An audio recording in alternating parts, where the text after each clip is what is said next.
What's good, everybody? And we are live. Welcome, welcome, welcome. I really want to know podcast. What's good, y'all? I see how y'all are, man. We got Shu Shu scheduled to be on the show, and y'all get crazy in the chat early on, man. Like, so yeah, Shu Shu definitely gonna be with us. She's running just a tad bit late, but she will definitely be here. Um, Let me check the phone, make sure I ain't missing any messages. I did not. Okay, good. So I hope y'all are doing good out there. I really do. Hope all is well. Just checking out the content, the comments, man. We got a bunch of comments. That's what's up, man. Appreciate y'all. Appreciate y'all so much. Um, Wrong button. Miss AKA ladies in the building. She's like, oh, Shu Shu in the house. Let's get it. Absolutely, brother. Dinosaurs in the building, man. Beautiful Shu Shu. Welcome back. Yeah, I appreciate y'all too. But of course, we out here for Shu Shu. We know what time it is.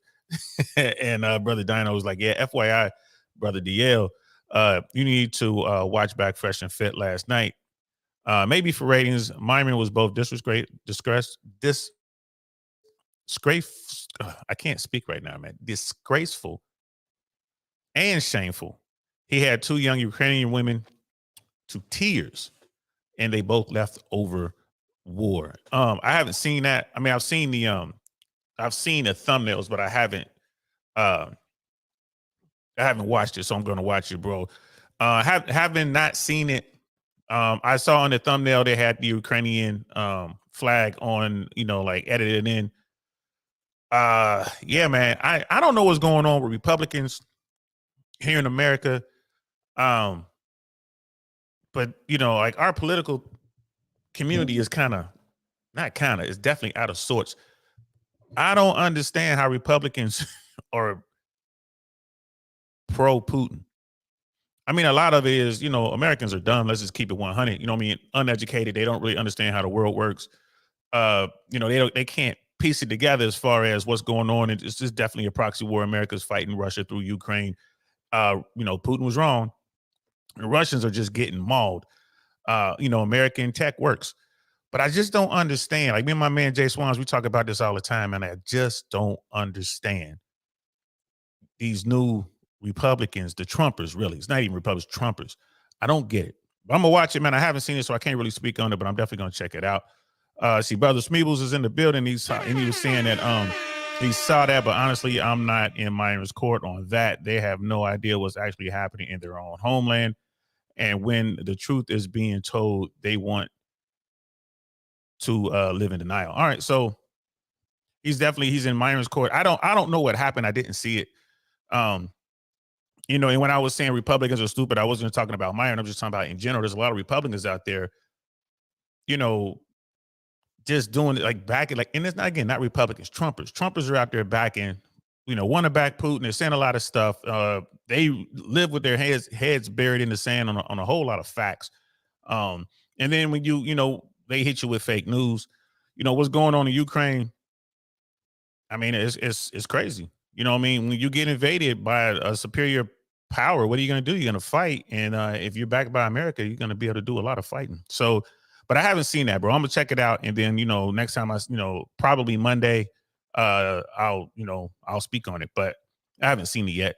And Brother Dino goes about showing some stats, man. Yeah, it's rough over there, bro. I'm surprised the Russians aren't doing something to Putin, but it is what it is. Putin, yeah, definitely has a meat grinder over there. And it doesn't even make sense what he's doing. Like he wants to be the new czar. He's trying to put together the Russian Empire. Like who knows what he's doing? Yeah, and yeah, like the whole thing with Trump. Like Trump doesn't know what he's doing from day to day, bro. Like he's definitely becoming unhinged. Like New York is coming after his money. Georgia is threatening his freedom when everyone is, cooperating with the prosecution in the Georgia case, and we still got to deal with the January 6th thing and those documents. Like, dude has a very long road ahead of him. I don't see how he doesn't get into prison. But without further ado, man, we're gonna bring to the screen who y'all came here to see, because I know y'all didn't come to see me. And there she is, right there, the lady of the hour. We got Shu Shu in the building, y'all. What's good, sis? What's going on? Nothing. I was just trying to figure out what I was going to do if something happened you couldn't make and have all these people trying to kill me. On the spot, right? You said Shu Shu was gonna be here. I was telling technical. I was like, what is going on? I was like, oh my God. And I clicked on, he was already talking. I said, oh. GLA playing them games. And we are live, ladies and gentlemen. Hey, you know I come from Hollywood. That's what we do. Hey, we just keep it going. The show must go on. There it is.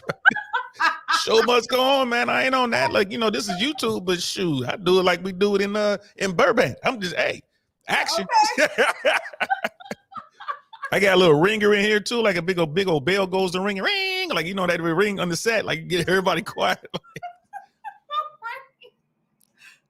Oh my God, that's hilarious. How you doing, girl? I'm doing good.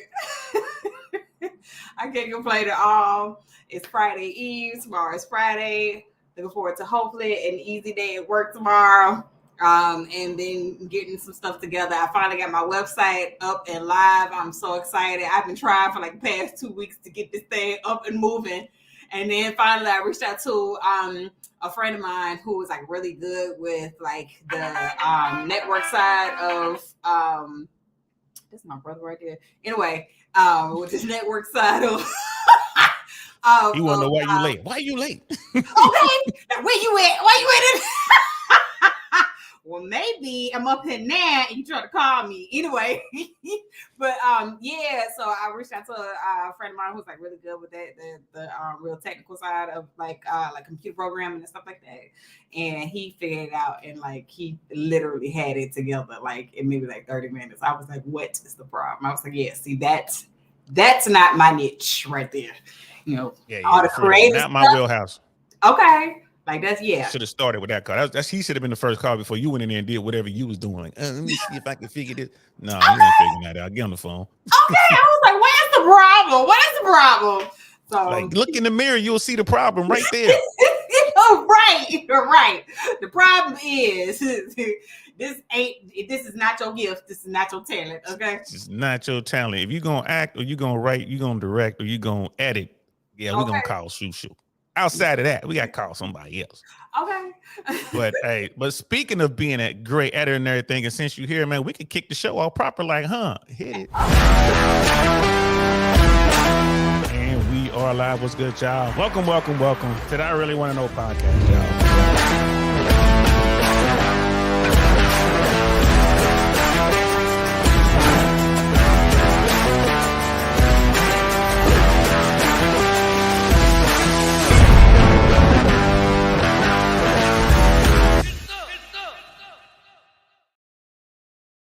I can't thank you enough for that. Yeah, I love that. I love that intro and I love that outro. I cannot thank you enough for that. It's it's fire. Every time I start, it's like, sometimes I forget. I'll be halfway through the show and I'm like, let me start now. Like, I'm creative. Girl, I appreciate you. You know what I mean? We making it happen. And even brother Pitney, he's like, yo, intro is top tier. Nice job. What's good, Pitney Jules? How you doing, bro? Good to see you. Girl, we got a little bit to talk about tonight. I'm pretty sure that you are familiar with the stuff we're gonna be talking about. I can't wait to get into it. But and you said it's Friday Eve, so you must be getting ready to turn up. Whenever somebody say it's Friday Eve, I mean they about to do something. You know what I mean? Like they can't wait till Friday get here. It's Friday Eve, y'all. Like what? Friday Eve? The hell? Okay. Let's say I'm trying to tell you. What's the temperature like in New York? It's really starting to get cool now. Like last weekend was really nice, and I'm guessing like that was like the last weekend we're gonna have for like the next probably like 6 months of like actual like really nice weather. So I got out though last week, so it was cool. I got a chance to enjoy it, so it's all right. I ain't mad at it. You get all dressed up, or what'd you do? I went out because last weekend was like Halloween weekend, so like I went to a haunted house and just hung out with a few friends, and it was cool. Like when we went out to was it the South Street Seaport here, for anybody who's been there, it's like really nice, and they really fixed it up, and so like it's a crazy view of the city. And like New York City be like lit at night, like with the lights and stuff like that. So it was really nice. That's what it was. I was just chilling. I didn't really do nothing. I definitely didn't go out the night of Halloween. But here in Tampa at the spot where all the people go, them things came out. People got two people I got heard about that deleted, on the news. 18 I was people like, got what removed. is going on? What is going on in And Tampa? Like, it's a Halloween party or something like that. And like, they start like, it ain't 3 in the morning though. I mean, come on now. What's going on at 3 in the morning? Whatever it was 2:45 or whatever. People just don't want to go home, and then this involved like youngsters. yeah, Somebody got like a 21-year-old, and then it was a 14-year-old, and they're two separate yeah. groups. You know who 1090 Jake is on YouTube? Mm-mm. 1090 Jake is he's I guess a gangster, proper gangster. He's from Boston. He kind of grew up, I guess, as his teenage years in the Tampa area. He's a blood and he's a white dude. Yeah. Wow. Like I just let you know how committed he is. Okay. Whoa. Oh, wow, that's okay. And did a lot of time in the penal system as a juvenile. Then moved over to the adult jail. But he finally like saw the light and was like, all right, this street stuff ain't for me. Got into YouTube, and what his channel does is covers a bunch of cases. Normally when the rappers be going back and forth, or really when people be snitching, it's 1090 Jake who'll get the paperwork and really show what's going on. This person snitching, this person ain't snitching, whatever, and breaking all the way down. Well, 1090 Jake, he's from Tampa, so he did an episode on what happened already, and already got the information, and already he's reporting on the shooter and who got shot, and it was a really good video. So anybody 1090 Jake on YouTube, and go over there and check it out. Like if you want to know what's going on, in the streets, in the drill world, in the rap industry, who's snitching on what and who, that's the place to go. And he covers normal cases too. So yeah, already had and it looks like the young adult, the 21-year-old, I think he was 21, who actually fired first. It might look like it's possibly could be a stand your ground type of situation, because the rules down here in Florida are real loose. You don't even I have a concealed carry permit, but you don't need to have that anymore. They recently changed the law. So if you just an adult and you don't have a criminal record, you can just, if you can manage to put a tank in your waistband, and you can walk around with that. Wow. It doesn't matter. It's wild, man. That is crazy. That is crazy. Yes. Yeah, and there's tons of evidence, video evidence. Of course, everyone has their phone, so you can see when the two groups came together, and the minor who was deleted, actually was on. A 14-year-old out at 3 a.m. That's what 1090 Jake was at. Your mama, your parents ain't got no problem with you being 14 years old out at 3 a.m. You ain't got no curfew? No? No. And I ain't gonna lie to you. I was a knucklehead when I was little. So I was out about 3 sometimes. I mean, in Cincinnati, though, everything shuts down at 2. Ain't really much to do around 3 something. So but I ain't gonna lie. I was that knucklehead. Past 12 but legs. That's what they say. I used to say down where in Alabama they say it ain't nothing open past 12 but legs. And that's what we was looking for around 2:30. Looking for them open legs. That's what we was doing. As little kids, we didn't know what we was doing. They ain't find no open legs. Well, we might have found some. I'm just saying. Bigger city though, we city slickers, y'all country folk. It was, it's a different game, let's say. But I shouldn't have been. My mom worked the graveyard shift, so she was working all night. So I would check in with that last phone call around 9 p.m. and then boom, I was gone. And and then if she got home, some left work early, someone got home before me, I would just simply say I was over my dad's house. I mean, I would, they didn't communicate, so I could tell one I'm at the other and vice versa. I mean, there was a story once. I was in South Carolina. No one. I was a senior in high school in South Carolina. That is crazy. We made it back. We went down there, almost ran out. We had just enough money to get back. Like we came back across the bridge into Cincinnati, like on fumes. Like I don't know how we had enough money to make it back. Didn't know what we was doing. No GPS. All we had was maps. and trying to figure. Yeah. Wow. I was definitely the youngest in the car, but I did have my license, and we were all taking turns driving. It was the oldest in the car was like 19, 19, 18, 18, and me, I was 16 and a half, almost 17. That is crazy. That Hey, is crazy. look, like I say, I tell folks like, yeah, when I say I was in the trenches, I've been in the streets a long time. I was in the streets a long time. Like, hey, we weren't doing nothing, too bad. I don't think we broke. Did we break any laws on that trip? I don't think so. I don't think we broke any laws on that trip. Lord, if you did, you would get caught. Exactly. So you didn't break the law. If you got catch you to break the law, you know what I mean? You need paperwork. You need paperwork. You ain't did nothing wrong without the paperwork. Right. So right. that's that. That is that. We always do this, girl. I'm gonna give you the one shot. You can tell everybody who you are. Yeah, so my name is Shamiria, but I go by Shu Shu for short. I am an actress. I've been in Law and Order. I've also been in a show on NBC called Shades of Blue with Jennifer Lopez and Ray Liotta. I was in an HBO series called Show Me a Hero. I also am going to be in the upcoming season of Raising Kanan. Power Book 3, Raising Kanan. The season actually premieres December 1st. I'm in episode 3. So episode 3 should drop like around December 15th. But either way, yeah, I'm going to be in that. And I'm getting into like editing, as a side hustle at first, but and then hopefully moving on into that like professionally too. But either way, my website is live now. It's Manipulating Mainstream Media. That's my production company, and I also have other shows and short films and stuff like that I produced myself. That's also coming out there. So stay tuned. I have my Instagram and my Facebook page up for it also. So check me out. Yeah, if you need content edited, you need intro or outro or like some social media content cut, holla at your girl. Please do. And what's your website again? And could one of the mods please find that and maybe drop the link in there? What's your website again? It's Manipulating Mainstream Media.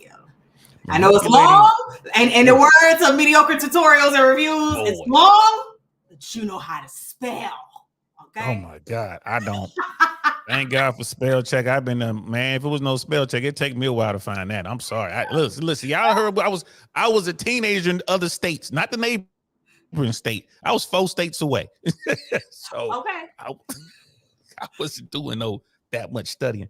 But no, that if someone could find that and drop that in the chat, I would truly appreciate it. And then we got Life of Cash is in the building. What's good, bro? Good to see you. Like, what up? Shout out to DL. Hey, Shu Shu. Yeah, everybody want to holler at Shu Shu. It is what it is. Hey, it's getting cold. Now it's time to holler at somebody. They in a cold area. That's time to snuggle. That's what it is, right? Okay. The cuffing season. That's what they call it. Culling season, man. Play that Ray Charles. It's cold outside. Wait, they canceled that song, didn't they? Is it still canceled? Probably. I don't know. They cancel everything. That's the thing. They cancel everything. Everything. Okay. That's the problem with That's the problem with the liberals, man. Y'all cancel all the good stuff. Like, you can't sing that song, "Baby It's Cold Outside." He coercing her, like, bro, it's a good song. It is cold outside. Come by the fire. Okay. Lord have mercy. They cancel all the good stuff. You know what I mean? And Brother Penny is saying clean criminal record means anyone can pack heat. Welcome to the Gunshine State. Absolutely. That's how we get down. For sure. And that case is really this incident is really going to challenge the stand your ground law, because they have his weapon. They know what caliber ammunition he was firing, which is he was firing 10 millimeter, which isn't common. I mean, there's people who carry them, but it's not common. He fired 3 rounds. Over 18 people were hit. So unless he had 3 very magical bullets, and I think they only made the one magic bullet, and that was down there when they went after President John F. Kennedy. I think that's the only magic bullet I've ever heard of. So there are other shooters. Right. There were definitely other shooters. Yeah, that's a lot. Yeah, like 18 people were hurt. Like I said, the young boy, the 14-year-old who it appears that he might have even started the whole thing. You Probably so. know, It's always like the little one that always try and make it seem like they top dog or like they tough. They always end up starting stuff like with the bigger person or the or the older person. So yeah, I'm pretty sure I wouldn't doubt it. Oh, shout out to Penny. The our little brother Penny appreciation can for spell. that, Lee. That brother can spell. Okay. He was sitting there like, hey, I'm trying to get in on that cuddling season. I can spell. Hey, yo. Manipulating media, mainstream media. There you go, Shu. And for the record, that's how that works. And for the record, for you guys out there, that is the best way too. Holla, holla, holla, holla, holla, holla, holla, holla, holla, holla, holla, holla, holla, holla, holla, holla. Let me holler at you. Let me holler at you. Let me holler at you. Do something nice for somebody. That's the best way to get that holla, holla, holla in there, bro. You want to get seen.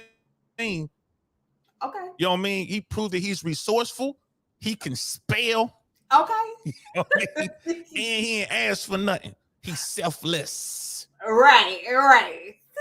Brother Pitney sound like he might be a good man. You know what? Okay, I'm gonna tell you something, Pitney. I'm gonna tell you something. Okay, first and foremost, don't ask me out if you don't make over $200,000. Okay, that's number one. Number two, I'm gonna tell you, ain't no Cheesecake Factory on the first date, ain't no bowling on the first date, ain't no Denny's, ain't no Starbucks, ain't no none of that on the first date. Okay, you know what I'm saying? Arias only. You know what I'm saying? Google that child only. You know what I'm saying? Salt Bay Restaurant. You know what I'm saying? That only. The hell with that, Pitney. Y'all get together, man. Y'all going to get some Kool-Aid down at JJ's Rib Shack. You get some red, nigga, red, because I like you. You could get some red. I like to get red. Okay. It and might be like an attitude. Oh, attitude. You get a glass of hot water with your little attitude. Hey, yo, the hot water. Just trying to take it back to the 80s, y'all. We finna take it back to the 80s. How dare you tell me where I'm gonna take you with my money? Listen, a real sorry, I'm gonna tell y'all something. I went on a date too. Matter of fact, last weekend because the weather was like so nice. And you know where we went? It's a mall out here, like in Battery Park. And we went to the food court, got some food, and went outside because they got like a little seating area, like with tables and stuff set up. And we sat out there by the water. You know what I'm saying? With the New Jersey skyline in the distance, eating and having a good time. And see, that's what it is. It don't take like Tuco de Chow and all this, you know what I'm saying, like to have just a nice time. It doesn't. Right before we did this, I did a short. I was in the car and I was talking about that. Like, listen, people, gentlemen, especially, listen up. If a woman likes you, she'll go anywhere with you. She'll go to White Castle. She don't care. She'll go to JJ's Rib Shack. She'll take that red Kool-Aid and be happy as hell. Not even knowing what flavor it is. It's just red. It could be cherry. It could be, fruit. It could be fruit punch. It could be Tahitian treat. She don't care. She's just gonna drink it. She gonna drink it. She into you. She could care less. You know what I mean? And look, Brother Pitney's like, you're asking a lot. How old are you? Boy, you just messed up, bro. You just messed up. Hey, yo! You don't ask that question. Look. Look, this as soon as you said that, this is where we're in her mind. You know what? That makes me mad. You'll be asking no woman her age. What's wrong with you, bro? Tell her she look like a spring chicken. Hey, okay. You know what I'm saying? Black don't crack, can't tell anyway, boy. We be choosing something in the 20s, all right? If you're going to guess, choose something in the 20s. Hey, yo. I'm just saying, though, like, that just comes out. And then here's the thing, too. I chose that spot. He didn't choose that. I chose it. So, you know what I'm saying? He asked you, or you just like, I want to go here? No, it's like, I want to do something because I like haunted houses and stuff like that. I like Halloween activities, that type of stuff. Around this time of year. And so like it's a haunted house I wanted to go to, and the haunted house was in the area. And so of course, typically when you go on a date, like you eat food. So I was thinking like, okay, before like the time that because they got like time tickets or whatever. And so like before the time we were supposed to be at the haunted house, I was like, well, we get something to eat. So where can we go get something to eat? And then I was thinking about because I typically in the summertime I go down there like in that area like to watch the sunset. And I know it's a mall there because like if I have to pee or something like that, I'll go in there to use the bathroom. Way too much information. Way too much information. I'm just saying. You get sometimes like you got me on a roller coaster, girl. You got me on a roller coaster. That's all I'm saying. Sometimes like I would get something to eat or whatever because the food court is right there, and so I would like watch the sunset and like while I was eating, and so I was like, you know what, we can meet up before the haunted house and like just get some food in the food court and just sit by the water, watch the sunset or whatever, and like he was down for it.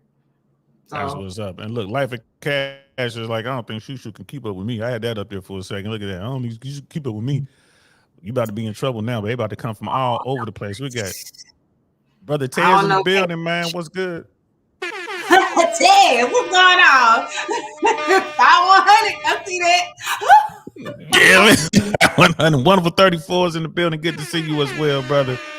These like bottles of water are expensive, man. Who getting a bottle of water, man? You getting a Dixie cup? We at JJ's. You better go over there and get that Dixie cup. You gonna use that same cup while we in here. Get your water, get your Kool-Aid, whatever you gonna get in there. Same cup. Okay. You take a sip, I take a sip. Hey, water is super expensive though down here. Like, hey, get you a high value man. You ain't got to worry about it. See, if you make back in the day, hey, you ain't got to worry about water being expensive. You see what I'm saying? You ain't got to worry about Kool-Aid being 200. expensive. Okay. You just gotta keep it 100, girl. 200K in New York ain't enough. I'm sorry. We need to raise your your horizon right there.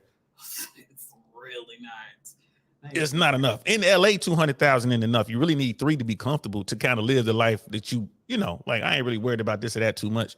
You need 300. I know, like I was telling folks, I knew people making $60,000, $70,000 a year in LA living in their car. Okay. Oh, if y'all just go online and look up some of the apartments and like just some of like just the requirements or qualifications or whatever, like just the base income they looking for start at like 70, and that's on the low side. That is ridiculous. On the low side, and that's on the low side. It's crazy. Talk about damn near brother Dino. You talking about damn near low income housing for like 70. So that is real out here. It is real out here. The so struggle ain't no joke. Okay. But luckily there are some things because like New York always has so much going on, and there are things that you can do that are like reasonable. So, Is that. And Brother Dino was saying Shu Shu has a list, DL. Man, we will see. Speaking of the list, man. Speaking of the list, let me pull this up real quick. Let me pull this up. So since that was the perfect segue, we're gonna pull into this. And this is from Pink Book. Sister Pink Book did this. Now we're not gonna watch the whole video, but we want to watch this segment of the video. Here we go. And check this out, and then we're gonna set it off proper. Like, here we go. A list of unacceptable places to take a woman on a first date is going viral on social media, and it's leaving men stumped on where else to go. On the list, she took number 1 the Olive Garden, Chick-fil-A, and that which should make sense for anyone who has ever met a woman. But other places, movies, the gym, coffee and ice cream dates, and a bar for drinks. Absurd. Clubs and hookah lounges also made the list. Listen, we're spoiled in LA. We got more nice restaurants than Alaska Airlines has mushroom-related lawsuits. But if you're living in a place like rural Indiana, the Cheesecake Factory is downright exquisite, and it isn't cheap. Many men have looked at this list and asked, what is it that we actually should do? Well, and we'll leave it there, but that list is going around. Shu Shu, what is up with that? I think it's utterly ridiculous. Utterly ridiculous First of all, like now there are a couple of places on that list I would agree with, like family function. I mean, I don't think a family function is appropriate to take somebody on the first date. Like, even if a dude's like, yeah, we having this family picnic, nah, that's a little bit later on down the line. I don't even know you like that. You know what I'm saying? Let's get to know each other first before I start meeting the family. Okay. Man on them. Oh, is that JT? What's going on? What we know podcast in the building. What's going on? He said do the laugh. Oh Lord. Yeah, some of those places I think is just utterly ridiculous. Like, for instance, there's absolutely nothing wrong with the Cheesecake Factory. I would be cool with going to the Cheesecake Factory. If there was one in New York City, I wouldn't be opposed to going to it. I like the cheesecake. You know what I'm saying? I'm surprised they don't have a Grand Lux in New York City, to be honest with you, because it's also on. It's just basically a big cheesecake factory. Grand Lux is like Cheesecake Factory on steroids. There might be one in Jersey. I know there's a Cheesecake Factory in Jersey, but not one in the city. But like, I mean, it's absolutely nothing wrong with that. Like, I just think it's ridiculous to ask somebody to cash out like that on a first date. That's just crazy. Like, it's almost like in a woman's mind, the amount of money that a man spends on you on the first date equates to how much he actually likes you. Or, what I'm saying, if he can actually provide for you, or, what I'm saying, if he's going to pamper you and all of the stuff, like that's just absolutely ridiculous. Just ridiculous. I think Life of Cash has it right there. He's like, the list is for non-select men that women do not want. And I agree with him in a sense that, because I think that, okay, this woman is like, you're annoying. You keep hitting me up. You holla, holla, holla, holla, holla, holla. You won't stop. So, all right, fine. You're going to take me out. You better take me out for the night of my life, because I don't want to F with you anyway. I think that's what a lot of that is. And then they're getting it. I mean, you got a dude out there who's just like, okay, I'll take you to, like I said, Fig and Olive. Like, he don't even know where it is. Like, I'll take you to Mr. Child's. Haven't never been there, and she ain't never been there either. Right. And it's like, bro, you about to drop $500-$600 just for dinner for the two of y'all. Dinner, drinks, dessert, because she's gonna order everything on me. She's gonna get appetizers. She's gonna get drinks. And you could always tell a chick who ain't used to having this, because she always ordered the most expensive thing on the menu. She ain't never been there before. She ain't used to eating out at expensive places. So she always gonna go for the most expensive thing on the list. The most expensive thing. And that's another thing too. Like, I think that's how it started. I think originally it was, women flexing. Like, all right, this dude gonna chase me. Well, at least I'm gonna get this out of it. I think it started with that, but now it's kind of morphed into every woman feels, because they in their feelings, I deserve this. You don't deserve nothing. You know what I mean? Like, and one of my things is, if a woman asks me to take her to a restaurant, right, someplace nice, I'll start to ask her about the restaurant. You know what I mean? Like, what's your favorite dish? You know what I mean? What drinks do you normally get? Start talking about the restaurant. Is like, I want her to tell me where she was inside the restaurant, like which bar were you at, whatever, on the patio or not. And then most of the time you find out they ain't never been there.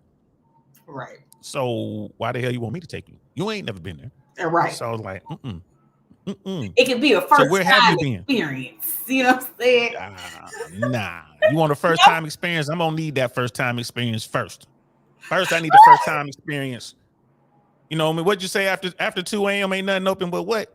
Them ain't legs. nothing open but legs, okay? I'm gonna need that experience first. Hey, listen.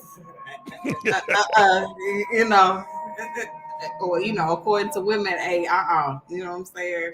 It's a woman's choice. Yeah, like, it is what it is. We got GMC Hammer in the building. One of my nights was good, fam. Good to see you. Like, cash out, like, bro. Hit the cash out. And they be on that. Oh yeah. It's some other list I heard about too. A list of men who shouldn't be dating if you bank with cash out. That was on this one saying if you bank with cash out. I would say this. I'm just assuming that this is context that wasn't added into that. If Cash App is the only way you bank, like you don't have like a bank account that Cash App is your sole source of banking, then yeah, you need to get some priorities. You need to get that worked out together. Like you can't get a bank account, honey. Cash App I'd be like, banking.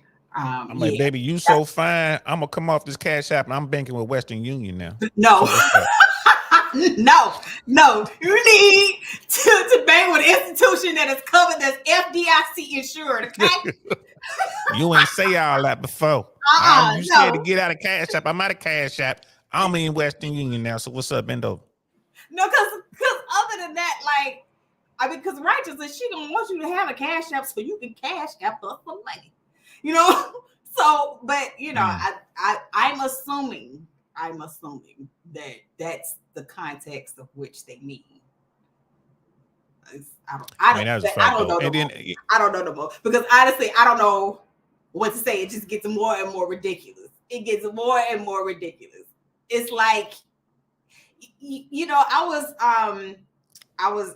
asked a question. I was on a podcast last week, and shout out to Manny Genius and the Sophisticated Jerk. They have a podcast, their channel. I was on last week, and they asked a question like, what have I learned from you know, being in these conversations and, you know, being in this space? And I think the biggest thing I learned is I just didn't realize just how out of touch people are. Like, you know, I think we assume that, you know, most people have the same perspective that we have, and they don't. Because, you know, initially, like when I first started listening to some of these conversations, like some of the things that women would say, I'd be like, well, what's wrong with that? Like, you know, you wanting a man who can put you in the middle class. And if you are a woman who is used to a middle class lifestyle, like you grew up middle class and stuff like that, I don't think it's unreasonable to ask to have a man who can keep you in a middle class lifestyle. But even for women who are in the lower class and who want to move up to the middle class, I don't think it's ridiculous to want a man who can at least pull you up to the middle class. I don't think that's ridiculous. But what is ridiculous is you being a woman who is lower class, always been lower class. That's all you know. That's all you've ever been exposed to. That's all the examples you've ever seen in life, and wanting a man in the top 1% of society. That's utterly ridiculous. And what makes it more utterly, what I can say this, I would be able to take a woman seriously, a woman who, because even with that, you can want that. That's something you can aspire to have. I can take you seriously if you move from nowhere, Utah, or the backwoods of like Wisconsin somewhere to like a major city where the 1% of men live. And to take it farther than that, to actually put yourself in the same spaces where these 1% men frequent, then I can look at her and say, well, she ain't playing. She mean what she say, and she just might get it because she's making the move. She's positioning herself to get what she wants in life. I can take that woman seriously.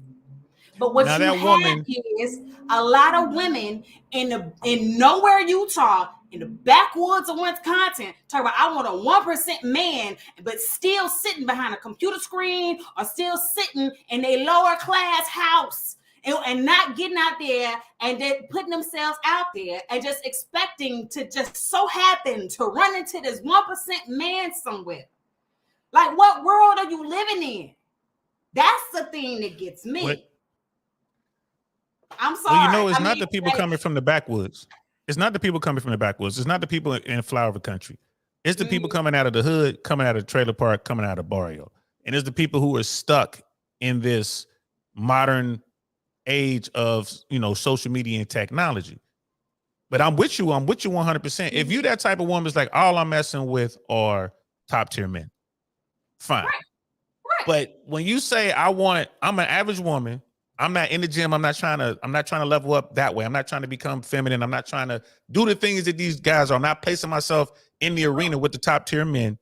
but I want this regular dude who's at my level that's really gonna help me level up a little bit, right? Because I'm kind of lower middle class and he is solidly, middle class. He gonna pull me up a little bit, maybe even upper middle class.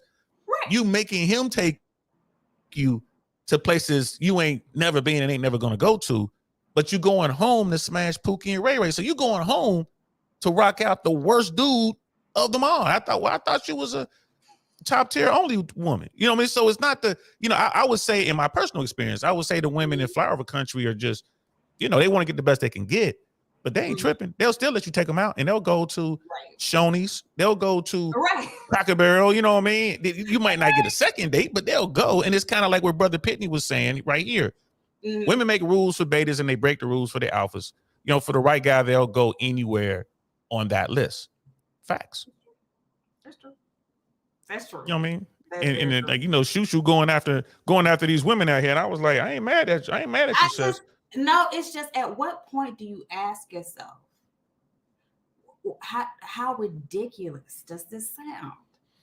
That's the thing that gets me. What point do you say to yourself, this is selfish? Selfish. Like no one has ever stopped to say this is selfish. Like for me, because and I understand the concept of how men feel when they hear a woman say, well, I deserve access to his money. I deserve for him to spend the money he worked for on me because I know how I feel about the money I work for. If somebody asks me for my money and get mad because I don't give my money to them, I feel just this way. Damn you and how you feel about the money I work my ass off for. You can't tell me how to spend it, where to spend it, or what to spend it on. Because I work for this money. You did not. And I spend it where and how I want to. You know what I'm saying? Yeah, you can try. So I get it. I understand how a man can feel when a woman says, I deserve the money you worked your ass off for. Like, no, you don't. I think that certain dudes look at it a certain way. Like for someone, someone who understands the game, someone who's been in these streets since they was 14, 3 and 4 states away. A renegade, I'm looking at it a little different, right? I understand this game going into the situation. I get that. And I'm like, okay, she running her game. All right, and I'm gonna let you run it to a certain extent. Now, as far as resources go, if you dealing with, and this is what a lot of these women don't understand. If you dealing with a top tier guy and you say you want to go to, Seasons 54, I want to go to Seasons 54 chain, whatever. Real top tier guy's going to be like, what? Okay. You know what I mean? Because if that's going to get you to open up the Foxy Brown for me, we can go to Seasons 54 because that ain't nothing. Right? That's really nothing. Like I was going to take you where I normally go, but you want to go there? Fine. Let's go. Right. Let's go. That's like going to Yoshinoya or some, to him, like the kind of money, like ain't no money. And now he knows where you are. He's like, okay, you ain't sophisticated at all. You playing the game. So guess what I'm finna do to you? Right. You know what I mean? What's up with your girls and all that? So they're gonna fall victim. And then for the dudes who are actually into the woman, they fall into the whole simpleton mentality and they get ran. They get their pockets ran. And I'm not mad at the woman for running dudes' pockets. And I'm not mad at the dude with game for busting out little shorty and her friends. You know what I mean? If you run the game, you live by the game, you die by the game. I kind of look at it like that. But we've gotten to a point now where it's hard to even, like the average woman to be like, well, just take me, because it's like she doesn't know what else to say. Now, Life and Cash is saying is attraction primary based on class or looks and provision for men. So like, men tend to look for youth and beauty and looks, and then women tend to want men who can provision. What would you say? Like this thing we're talking about it, or is it just a matter of someone just trying to get a meal? If she don't really like the dude, it's just a foodie call. It's like the new term, foodie call, meaning she's only going out with him for the meal. Like that's it, and like. Let's just be real. Like, what a man can provide, like that's part of his role. You talk about gender roles, that's a part of his role. to provide. So, and women are taught that from young girls.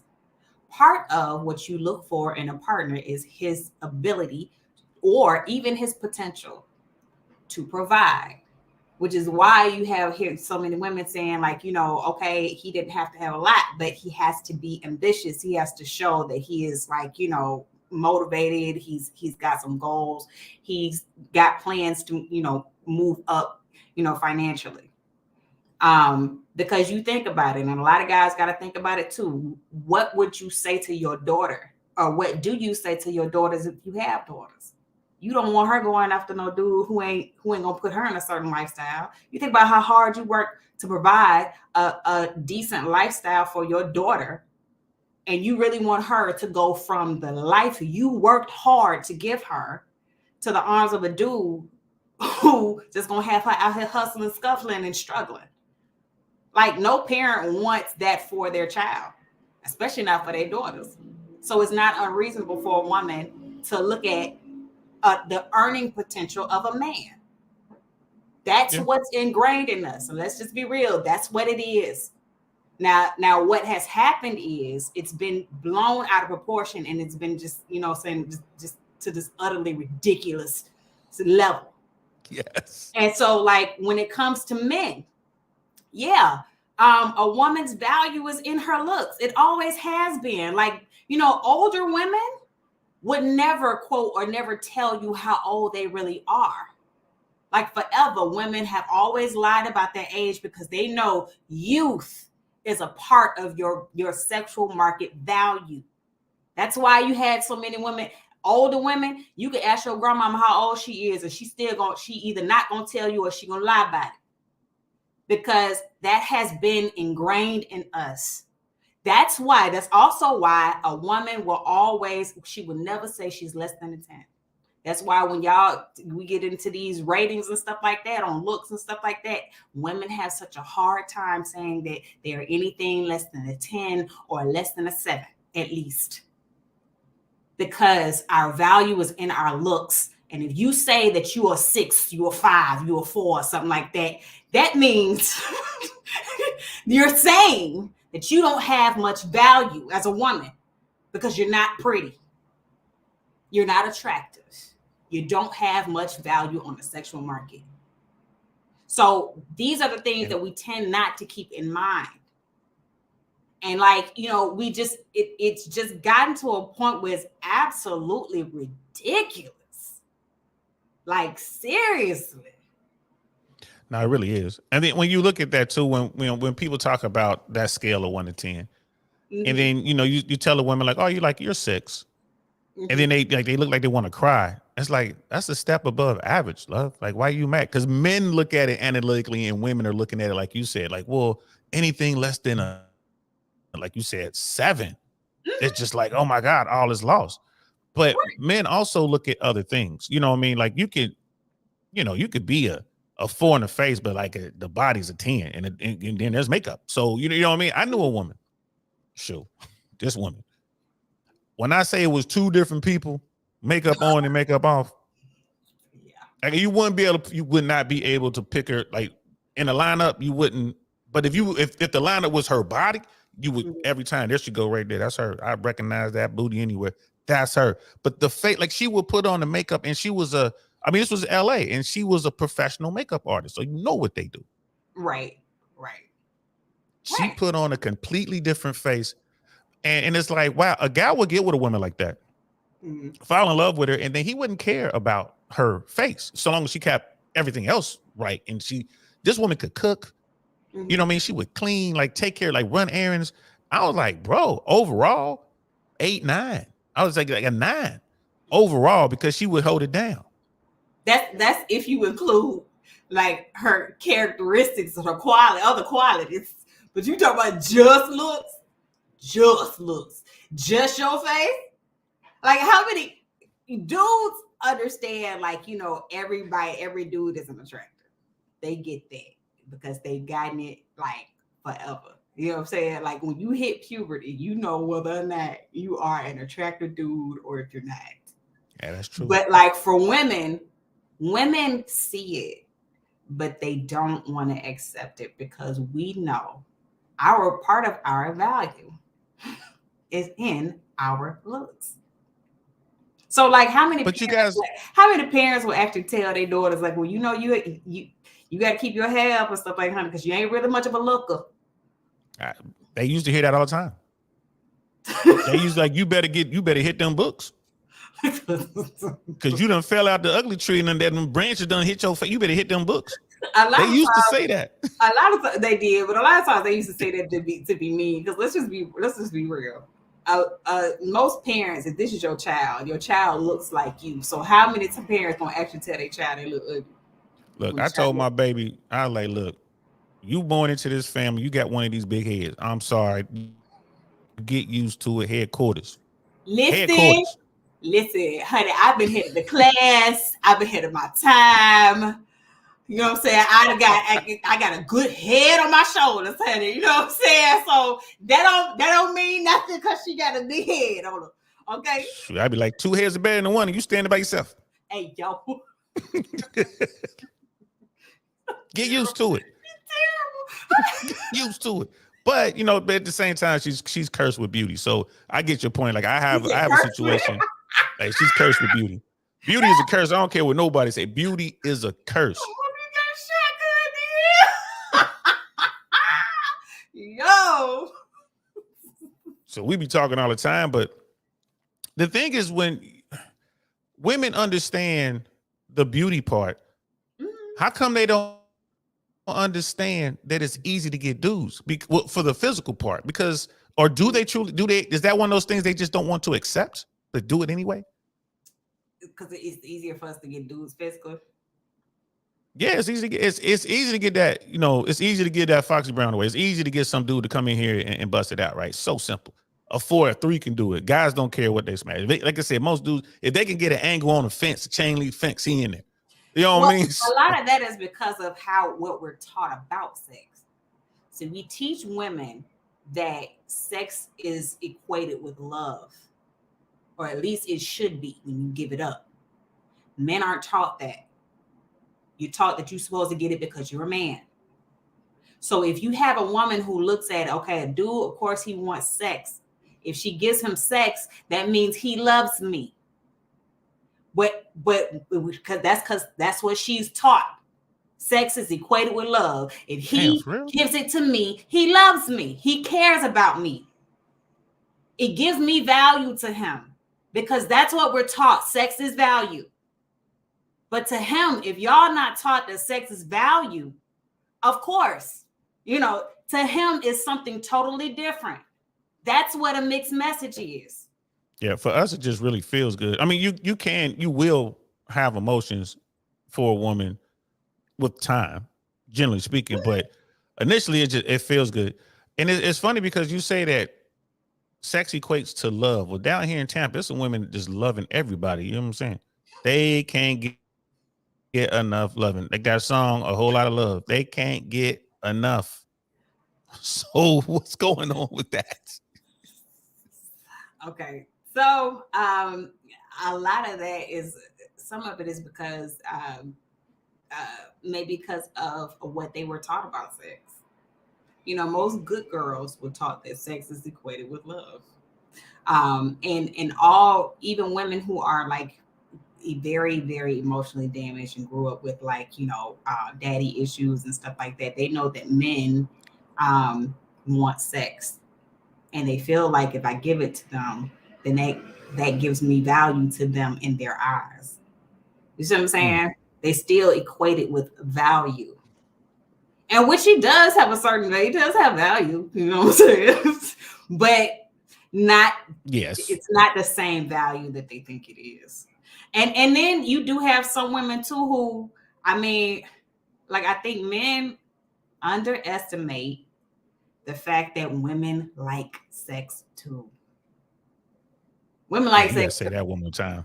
Women, a lot of people act like sex too.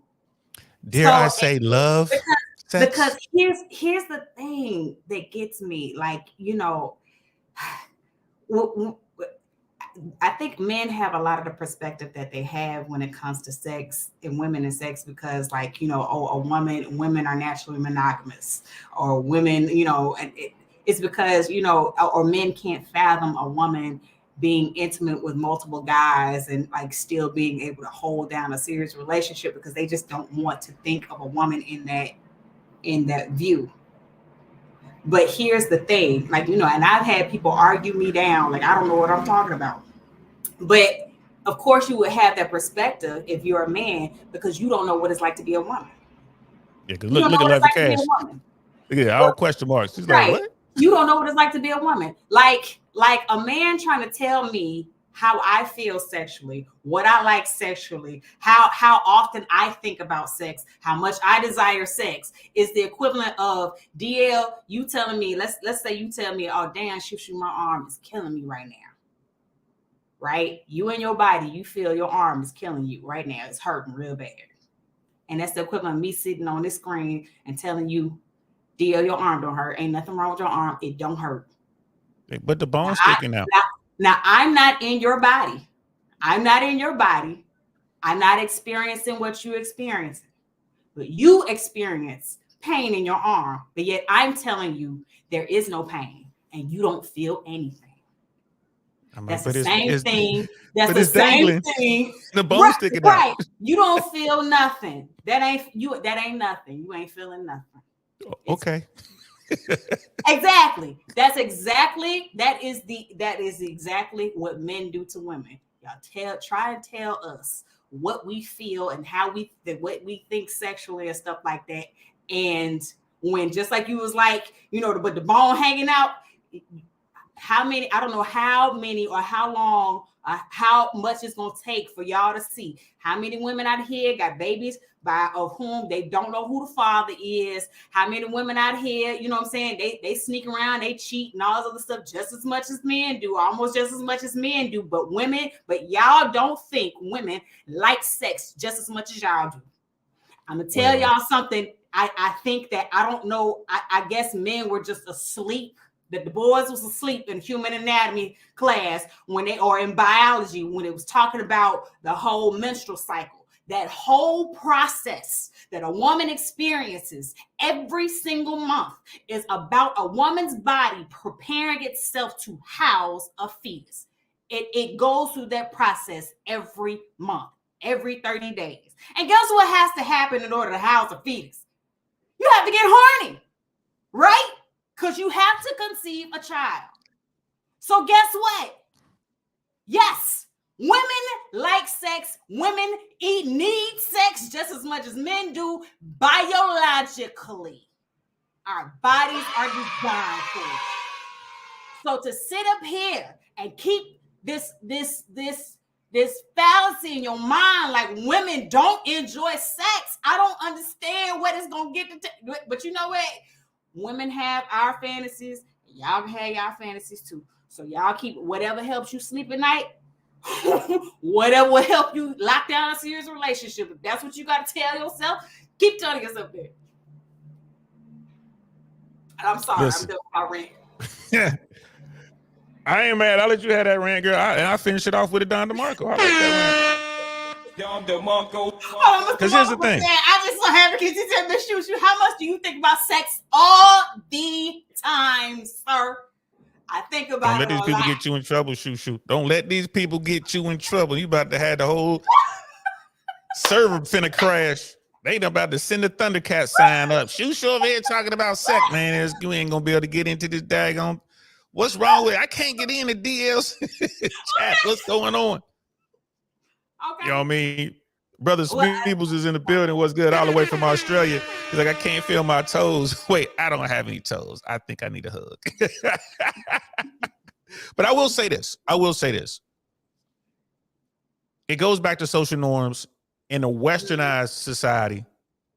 That's the case now. It wasn't, go back a few centuries to Rome, or even go to some different societies, some different communities today, and they have a more liberal view of sex and women wanting sex, right? So I've always known that. Like, again, it's like people like, man, you just been a natural, you just a player. Like, nah, I just been paying attention. And I know women are better at keeping their mouth shut. I know women are better at moving. When people ask me about body counts, I'm like, I know I've seen the studies, but I'm here to tell you, bro, there are a lot of women out there who are good at putting 1,000 bodies in the closet, and you would never know. And they gonna move in a way, and they gonna get what they want, including the top tier guy.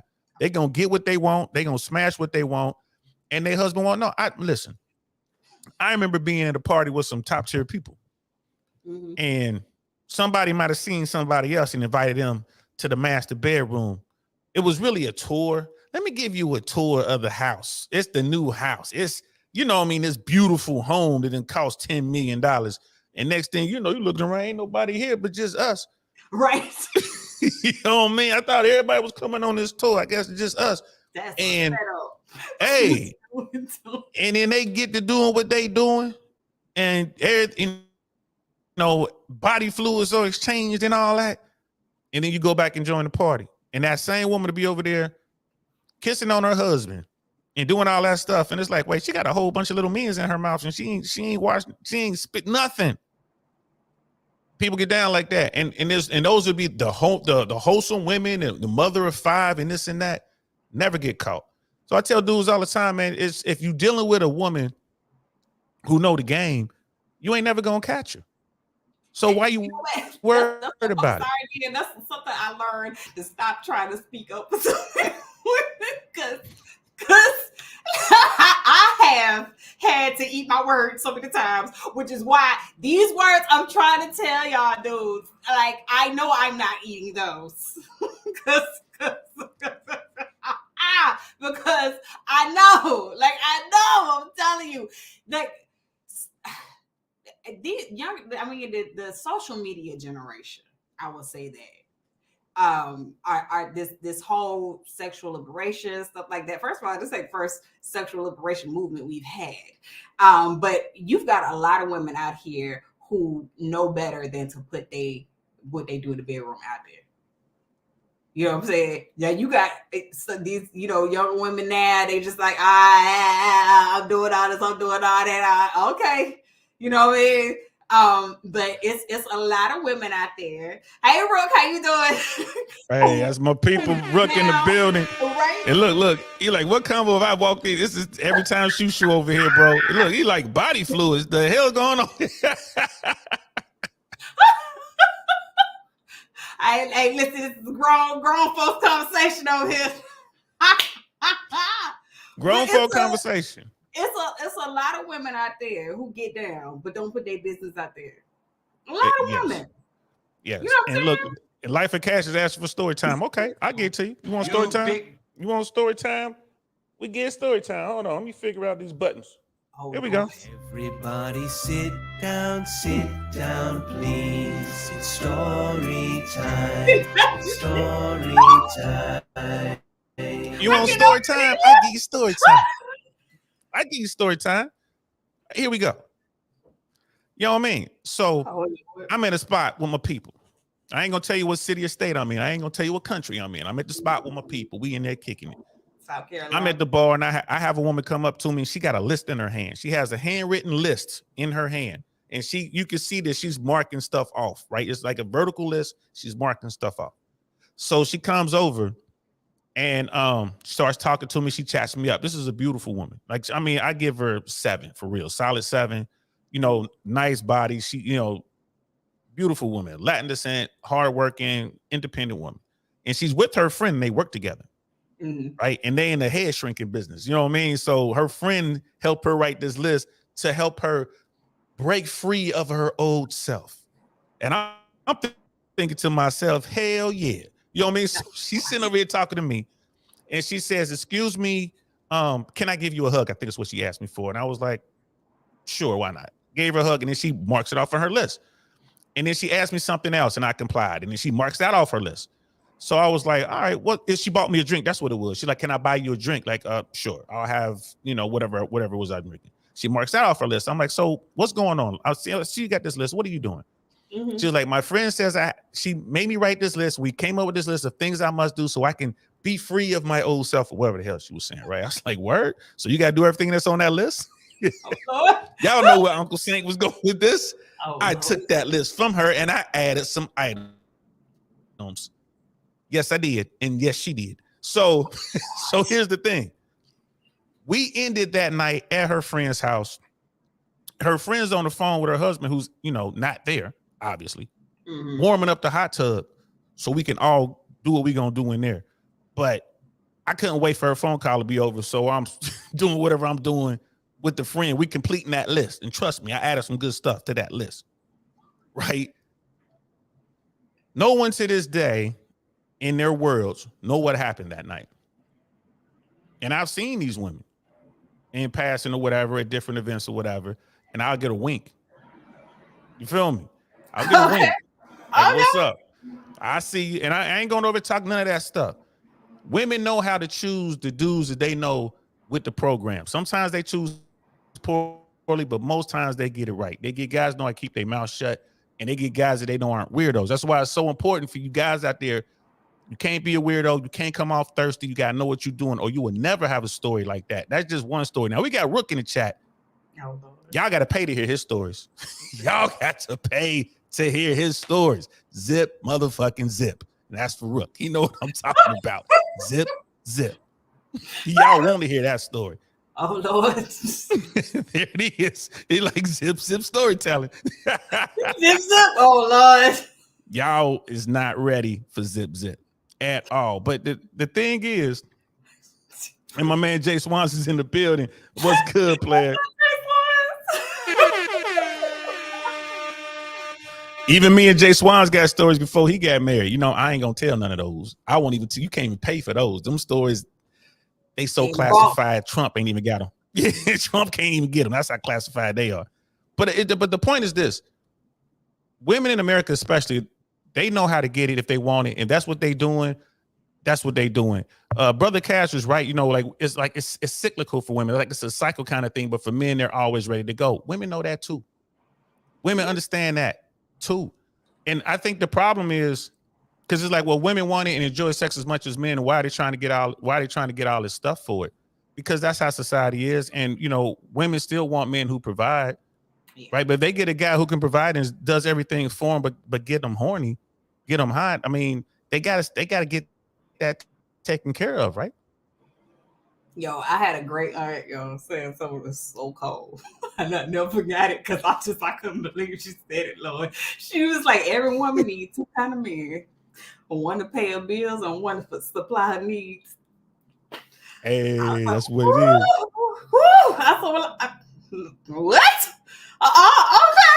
This how you get down? And this particular aunt, she was married and had a boyfriend. Probably had a couple boyfriends. Yeah, I was like, what? What? She probably until she got to an age, she just couldn't. I guess couldn't do it no more. But like, I was just like, so wait a minute. I just couldn't believe it. I was like, oh my God, you know what I mean? And I'm talking about like, like this is my great aunt. Which means, you know what I'm saying? Like, she came up at a time where that was a no-no for women. Like, an absolute no-no. Women don't do that. You see what I'm saying? They always been doing that. Always. And here's the thing. If women weren't promiscuous and if women didn't love sex, well, then why all the stories in the Bible? Then why is the big thing with the purity thing? You feel me? If women if women hated to have sex, they only did to have kids and whatever. I mean, that was it. The only time they would do it is to get pregnant. They'll tell you exactly that this is the date, time, and minute you need to be busting up in me so we can get this baby. Because I don't miss. They gonna be mad, but women love sex just as much as men. And this is why, like you said, there's women out there, they don't even know who the dad is. Right. That's why in some societies they remove the woman's clitoris, the female clitoris, because that's a lot of African nations, right? It's not a lot, but some. Because the sole purpose of the clitoris is pleasure. Like that's its only function. That's it. Like, and you guys will recall last time Shu Shu was here. What was this shoe? You gotta have a hook. What was that? You gotta have a yes. The G spot is on the upper level of the top of the vaginal wall. It is about 2.5 inches in and up.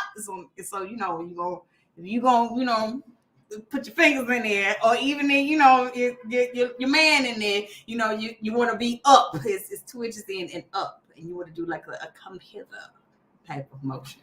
So Only on I Really Want to Know podcast. That's some stuff we really want to know right there, bro. Like, I'm sorry, but that's what we're trying to do.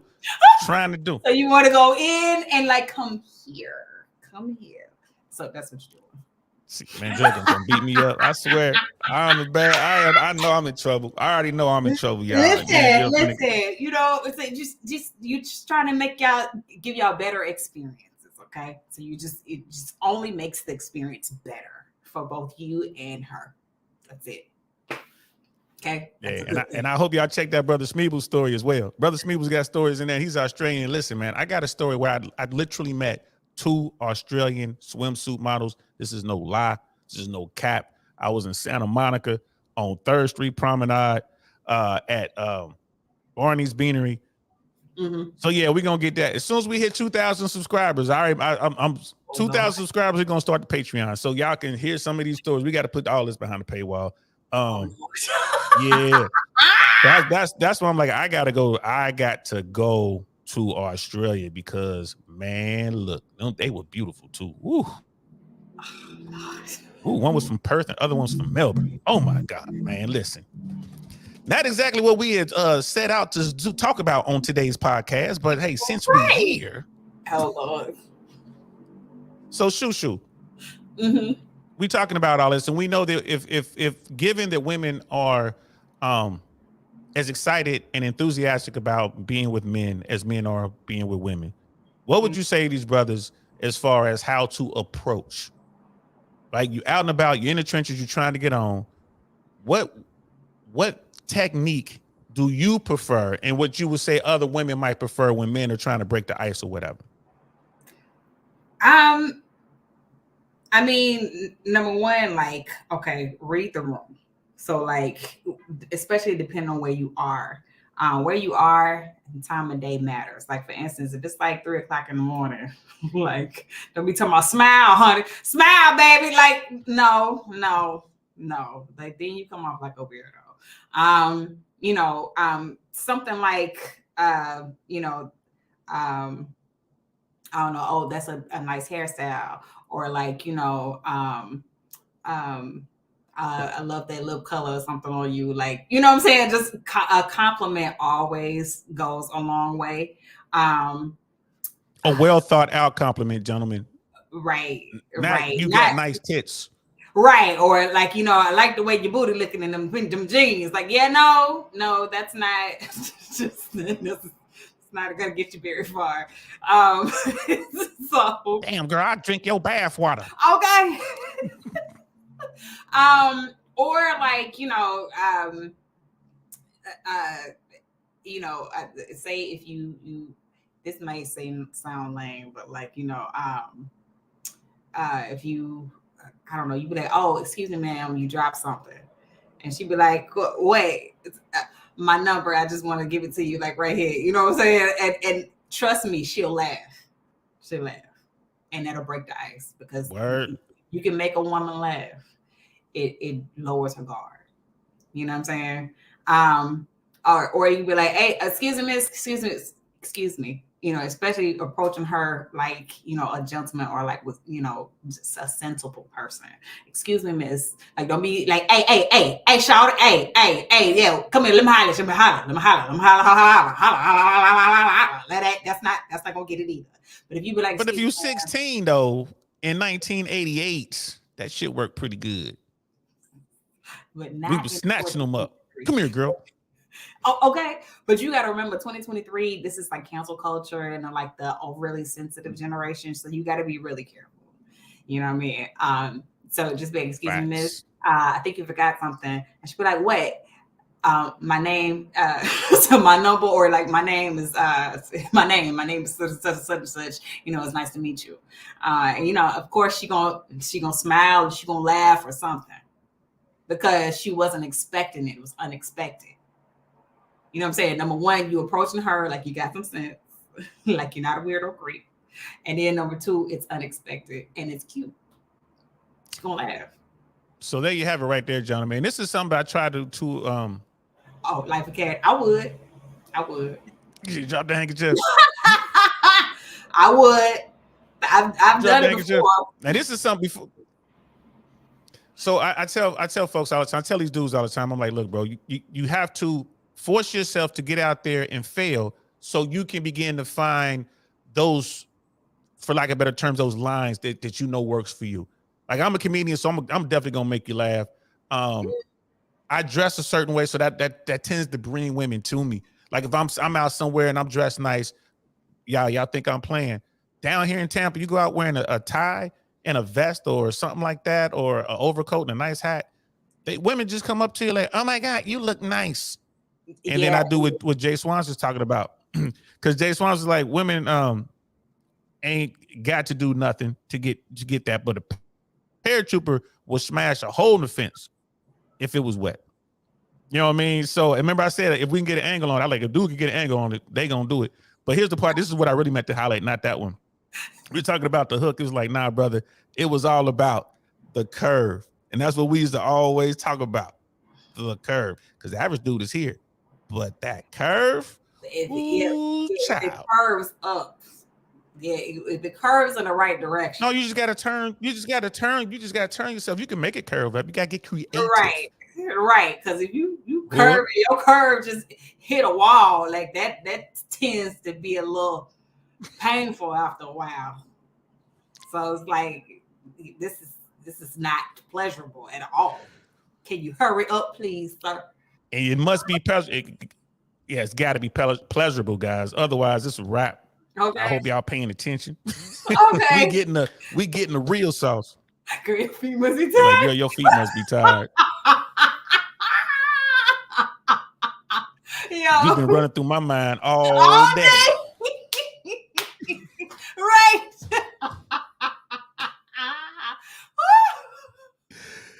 That's old school player right there. Damn. No, he said that's got to be jelly, because jam don't shake like that, yo. It don't shake like that, girl. What you got in them pants, girl? Come on over here. You look like you want you a ham hock. You want a ham hock, baby? Oh Lord, I'm sorry. It's horrible. Like Schmeebles, and Schmeebles, I'm gonna read your story. I'm saving that for the end of the show. I'm gonna read your story, man. I already saved it. We're gonna read that story, bro, because that was crazy. He was like, my story started because I was wearing really nice slacks, a nice dress shirt, and suspenders. Yeah, anything that's out of the ordinary that looks good is gonna be enough. Anything glittery, bro. It's like women they like squirrels. You know what I'm saying? Ooh, they see something like butterfly. They just gonna float right over there to it. You know what I mean? And she was loving the suspenders. I'm gonna read the story though. I'm saving it for last. Because I saw that, I'm like, oh yeah, we're gonna read this. I'm saving it for last. And anybody else send any of their stories, don't be making no shit up. If you send the stories, got to be verified. I can verify my shit. I got people I can bring on here like, yeah, that happened. Oh, no. Like, yeah. He ain't lying. I ain't lying about that right there. So okay. So sex, sex sells, right? Like we understand that is the best way to sell stuff, right? And the more sexy someone is, or the better look they'll have selling that product, right? Because we know if you put a beautiful woman on YouTube or selling some sort of beer or whatever, dudes are gonna look that way, and women like looking at beautiful women too. Am I correct in saying that? Yeah, that's true. Yeah. So, are you familiar with the Victoria's Secret thing? What is it? Like they done with being woke or something like that? They going back. Yeah, Victoria's Secret decided to go woke, and I messed up. Let me turn this off. Victoria's Secret decided to go woke, and they what, making like plus size? They lost some money. Right. So Patrick Bet-David on a PBD podcast over there, Valuetainment, they were talking about this a little bit, man. So I'm gonna play this for you, and then we're gonna get into this whole wokeness thing. And like you're in New York and you're in the Hollywood business. I really want to hear your take on this. And I'm sitting here trying to figure this out. You know what? Let's just go. Mhm.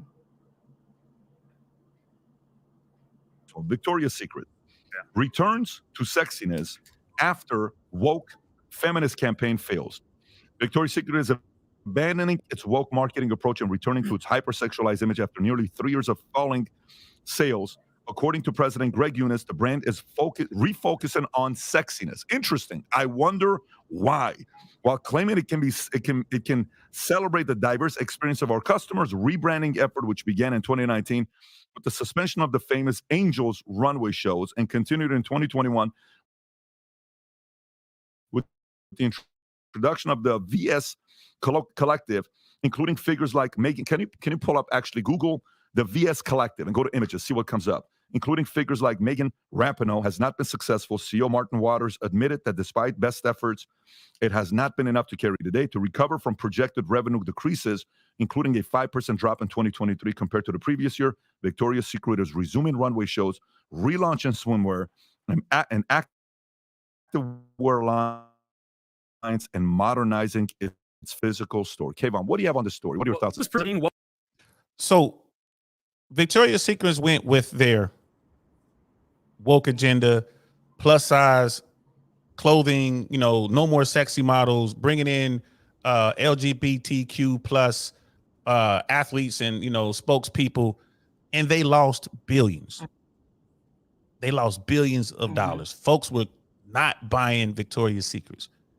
So, and then it kind of feeds to that narrative: go woke, go broke. And now they've announced, like, you know what, we're done with that. We're going, hey, the runway model show is back. We got our Victoria's Secret Angels back. What's your take on that? Well, I mean, they tried a new business model that just didn't work for them. Like, for instance, American Eagle, they have their, I guess you could say, underwear and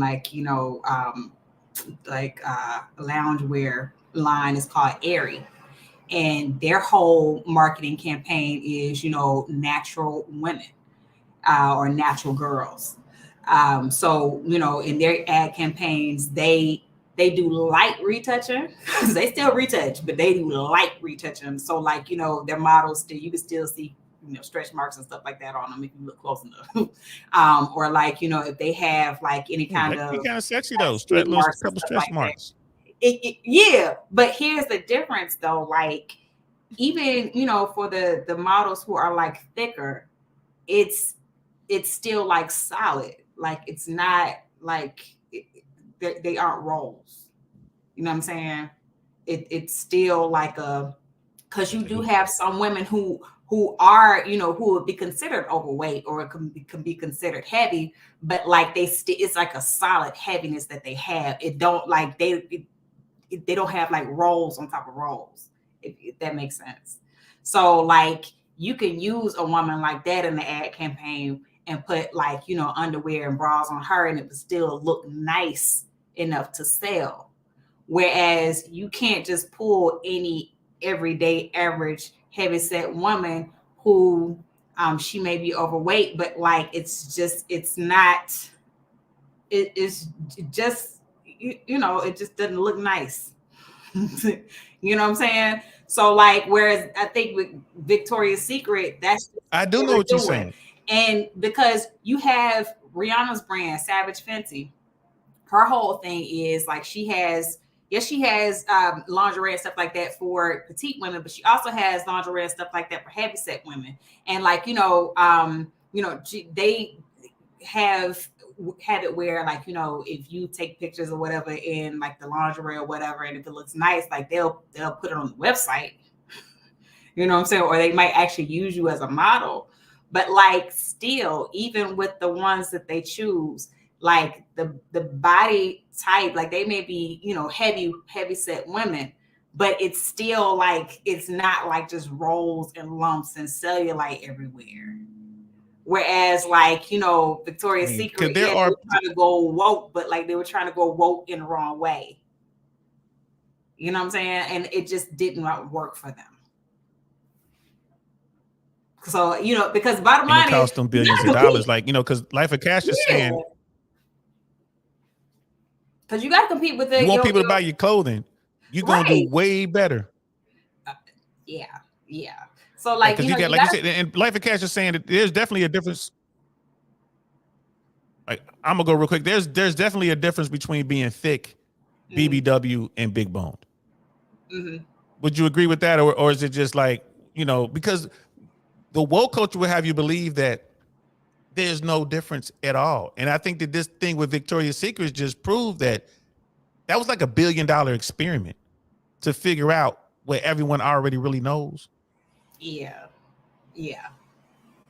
Well, I think with them too, because you got to understand, like initially when Victoria's Secret first came out, the ideal woman was petite, and you know, most American, the average weight of Americans was like much smaller than, much less than than it is now. Like you have so many people who are considered overweight, so that's your, like, you know, that's the average consumer now. So bigger sizes, you know, you would think bigger sizes sell. So it, you know, to them, you know, from a business perspective, it would behoove them to become quote unquote woke, and to, you know, try and market to you know, women who are, you know, heavier, because that's more of the American population now. So it would make sense to move into that direction, but it just didn't work for them. I don't know. Maybe it's just because they just been branded 70%. particularly because of, you know, that the Victoria's Secret's angels and stuff like that. So like, yeah, they branded themselves like a certain way. So I don't know. Maybe that's a problem. And Life of Cash is saying that fashion is aspirational, right?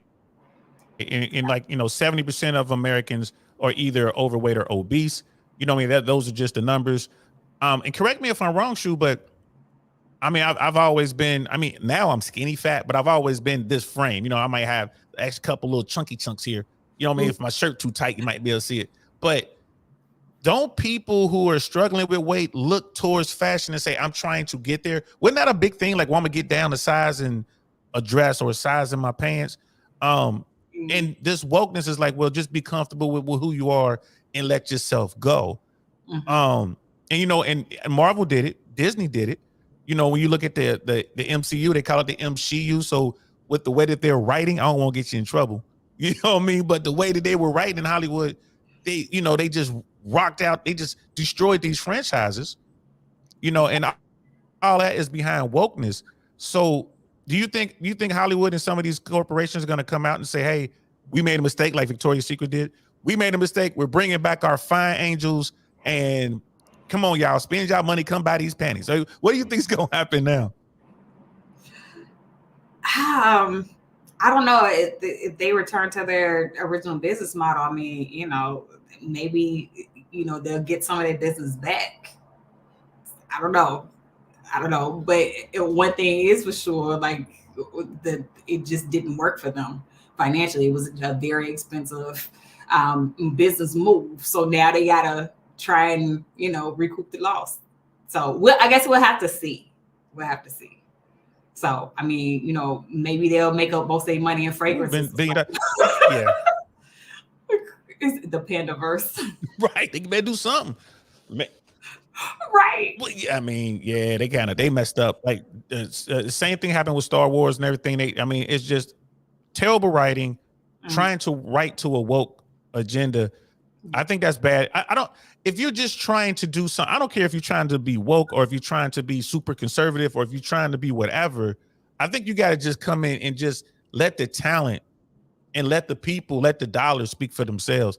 I mean, I would not be comfortable. I would not be happy at all that I wasted $1 billion, you know, trying to have plus size models, you know, like Lululemon. I remember when, like, they damn near had to get sued to come up with plus size outfits at Lululemon. And I think you couldn't even get them in the store. You had to order them. And people like, I want to be able to go in the store and buy my Lululemon. They were like, well, you better lose some pounds to come in here. And they got raked over the coals. This is before the woke culture, though. Yeah, but here's the thing too. Like, I remember, like, it was this whole thing. Like, people were coming to Beyonce with her athletic line because it didn't have like sizes like for bigger women. But here's the thing, and not being trying to be funny, I'm just being serious. Like, how many big women you know actually buy an activewear to work out in it? Like, you make activewear for people who work out, who are active, physically active. And if you are not physically active, why would they make clothing for you? I mean, that goes back to being practical and being reasonable. Like, let's just be real.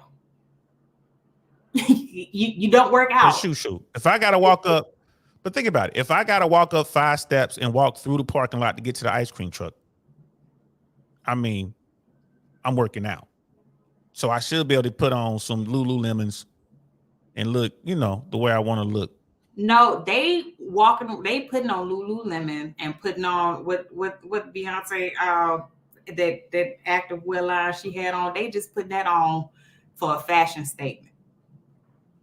You know, but it's an athletic line. It's an activewear line for the purpose of working out, being active. So why would I? Yeah, It's made to be fashionable in the gym or fashionable on a track field. Or to be fashionable, you know, in a Pilates class. Not to be fashionable walking around at a grocery store. Because let's just be real. That's just what plus size women gonna do. They don't wear it to the grocery store or, like, you know, just running errands. Like, and that's not what the line is made for. And I'm not being funny. I'm being dead serious. Like, come on. Like, where does the practicality kick in for people? Where does it kick in? Hey, look, y'all. I gotta real quick. I gotta say something. Right, and this is serious. Y'all better send us some super chats for Shu Shu because she about to get canceled by Hollywood and all the fat people. They about to be on her, y'all. Bottom line is, like, when do you start to really ask yourself some serious questions? Like, does this make sense? It makes sense to you because you just want to go to the store in Beyonce's activewear line. And that's not what the line is made for. It's made for you to be in a gym looking cute. You know what I'm saying? Not getting out of your car running errands. That's not what it's made for. It's not what Lululemon made their line for. It's an activewear line, and that's what activewear clothes are made for. You see what I'm saying? Victoria's Secret went out on a whim, and they was trying to make lingerie for women who are plus size because, of course, women who are plus size want to feel sexy too, and it's okay. But if the plus size women ain't buying it, then why would they keep wearing it? I mean, why would they keep making it? They are obviously losing a lot of money. Now watch, this gonna be a problem. You're gonna hear a lot of women talking about, oh, this is discrimination because they don't make sizes, lingerie over a certain size. Well, when they were making it, you weren't buying it. And nobody goes into business for the purpose of losing money. You go into business for the purpose of making money. And if you're not spending the money, why would they keep making the product? They're not putting it out there just to say, hey, we are part of this woke community. It's not what it's for. It says, I'm sorry. I'm going away. I ain't mad at you. And that's for Brother Smeebles. Thank you. 500 Australian. Thank you, bro. Wow, man. And here's to help you fund. Yeah. That's bro. Thank you, brother. Keep this channel going. Thank you, brother. Could have shut down the deal. I'm sorry.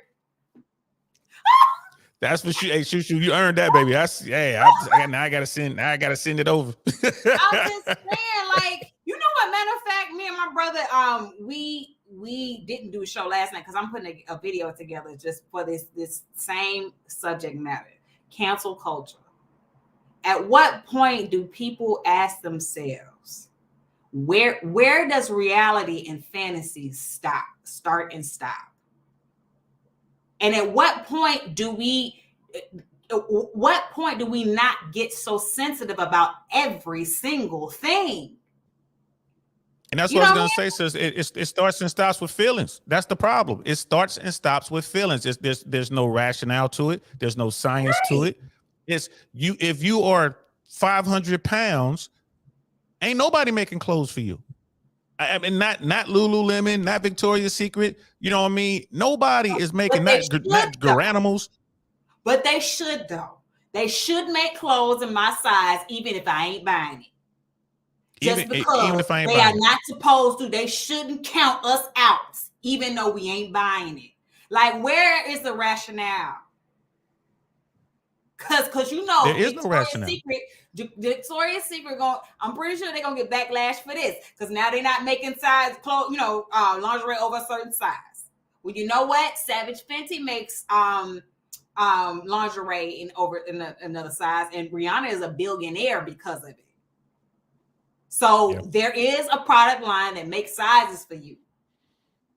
There will be more, but y'all don't spend money like that on it. So guess what? They're not gonna make it because that's not how business is set up. That's not how it's set up. And Brother Smooth has a good point there because it spills over into entertainment. Like, look at Amazon's Lord of the Rings TV series. They spent over $1 billion to make it, and it's just woke trash. It bombed so hard. I'm surprised they made any money at all. They didn't. Shu, you in the business. How much money you think they lost? And that wasn't even Hollywood accounting. They really lost money on that one, didn't they? Oh, yeah. Because they spent a lot of money on them, like, fantasy type series and movies and stuff like that. They spend a lot of money. And advertisers was like, yeah, no, we're not touching this. And people were like, what is this? We're not watching this. This is horrible. So yeah. So a lot of people going back to their original business model.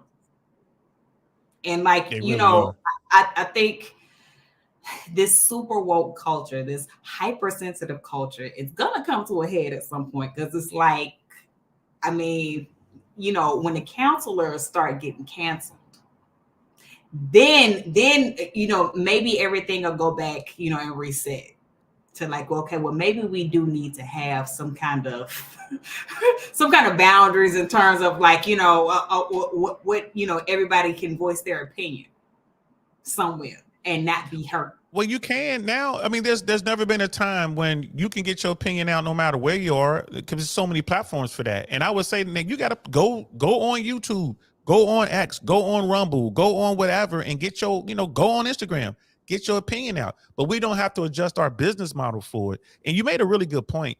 It's just like Victoria's Secret. They've always been the standard for beauty. And then people are like, well, that's just an unrealistic standard. Okay, you ain't got to be a size 0, but I like looking at size 0s. Walking around on that stage, and I'm gonna pay my money to do that. And then when it's time for me to buy my girlfriend some lingerie, she might not be a 0, but she might be a size 2, but she ain't gonna be a size 300 or whatever it is gonna put. You know what I mean? What's the biggest size anyway? I honestly don't know. I don't know. She's why would I know? Then he looking at me funny, like, why would I know? That I knew of, maybe Victoria's Secret might have went up to a 10 or a 12 at one point. And this was, I guess, before they started making plus sizes. But I do know when you shop with Savage Fenty, for instance, because I shop, I buy my, underwear from there. But they have, they call it 1X, 2X, 3X. I mean, it's a good product. She's got a great product. I say that she does. Shout out to Rihanna. She got a great product. I'm just saying, we got people in here listening. You talking about where you get your underwear? They're gonna be wanting to see you some underwear. That's all I'm saying. Man, Drill's in the building. What's good, bro? Hey, man, Drill, it's not my fault. I just want to tell you that, bro. It ain't my fault, Airborne. It's not my fault. But you know what? You jump on your sister talking about where she get her underwear. It's not my fault. He said everything will go back to normal when the ESG score isn't worth it at all. LOL. I'm sorry. Yeah. And that's where we headed. Yeah. When it costs them money, people like woke is cool. You know what I mean? Woke is cool until it costs bread. You know what I'm saying? And brother Ken, I see you with the Cash App, bro. Appreciate that, man. $5 Cash App, man. I still don't know how to show them yet because my friends ain't showing me how to show, but I give you Don DeMarco for sure. I appreciate that, bro. Thank you. And Brother Smeebles is definitely the sponsor of this episode. But he's like, yeah, look at Bud Light right now. They just partnered up with the UFC because the Dylan issue nearly destroyed them. And time still will tell. I don't know if they will ever recover from that, to be honest with you. They make a horrible product. Bud Light was the nastiest beer ever. People drank it because it was Merca. That's why they drank it. We know this is piss beer and it's nasty, whatever, but Merca. And next thing you know, they got this Dylan guy. You know what I mean? And it's nothing against him. He ain't do nothing wrong, or she or they or whatever. I don't even know what to say anymore. They ain't do nothing wrong. Bud Light came to them and they hired some person who's going to come in and, your Bud Light customers are stupid. We're going to make them smart. Word? Right? Word? Right. I think for some companies, I get it. They're kind of trying to ride the wave, so to speak. But for certain companies, it just doesn't make sense for them to quote unquote go woke. Like for instance, Bud Light, that wasn't a smart move simply because you should know better. Because you should know your customer base. Like, y'all know who buys Bud Light. Like, stop. You really think it's a whole bunch of like left wingers, like the whole left wing America is buying Bud Light? No, most of your customer base are a bunch of conservative right wing people. And what do you think? Like, you really think they're gonna be okay with a transgender person representing that brand? Like, what did you think? Like, come on. What would you think? Like, Absolutely. They should have known better. Victoria's Secret, I could kind of see them trying something different, especially because, like, granted, the average woman now isn't like a 2 or 4 or 6. You know what I'm saying? So, like, I could see them just trying it to see if it would work. And, unfortunately, it didn't. So now they're going back to their original business model. I guess they just didn't realize that, like, they were a brand. You know what I'm saying? How powerful their brand was with it within its original format. So that's part of the problem. What's up, Dre? Well, they just yeah. So yeah, there you go, yeah, brother Dre, and it was good, man. So I could see them trying something different, but like with Bud Light, like y'all should have known better. Whoever your marketing executive was, like, yeah, no. We got a message for that. We got whoever that person was. We got a message for him. You big dummy. You're a big dummy there. I'm not kidding you. You're a big dummy. Dummy. Listen to a dummy. Right. That would be the equivalent of Chick-fil-A getting a transgender person to represent Chick-fil-A. Like, no. Yeah. No. And we gonna start it on Sunday. Exactly. Like, that doesn't make sense. It doesn't make sense.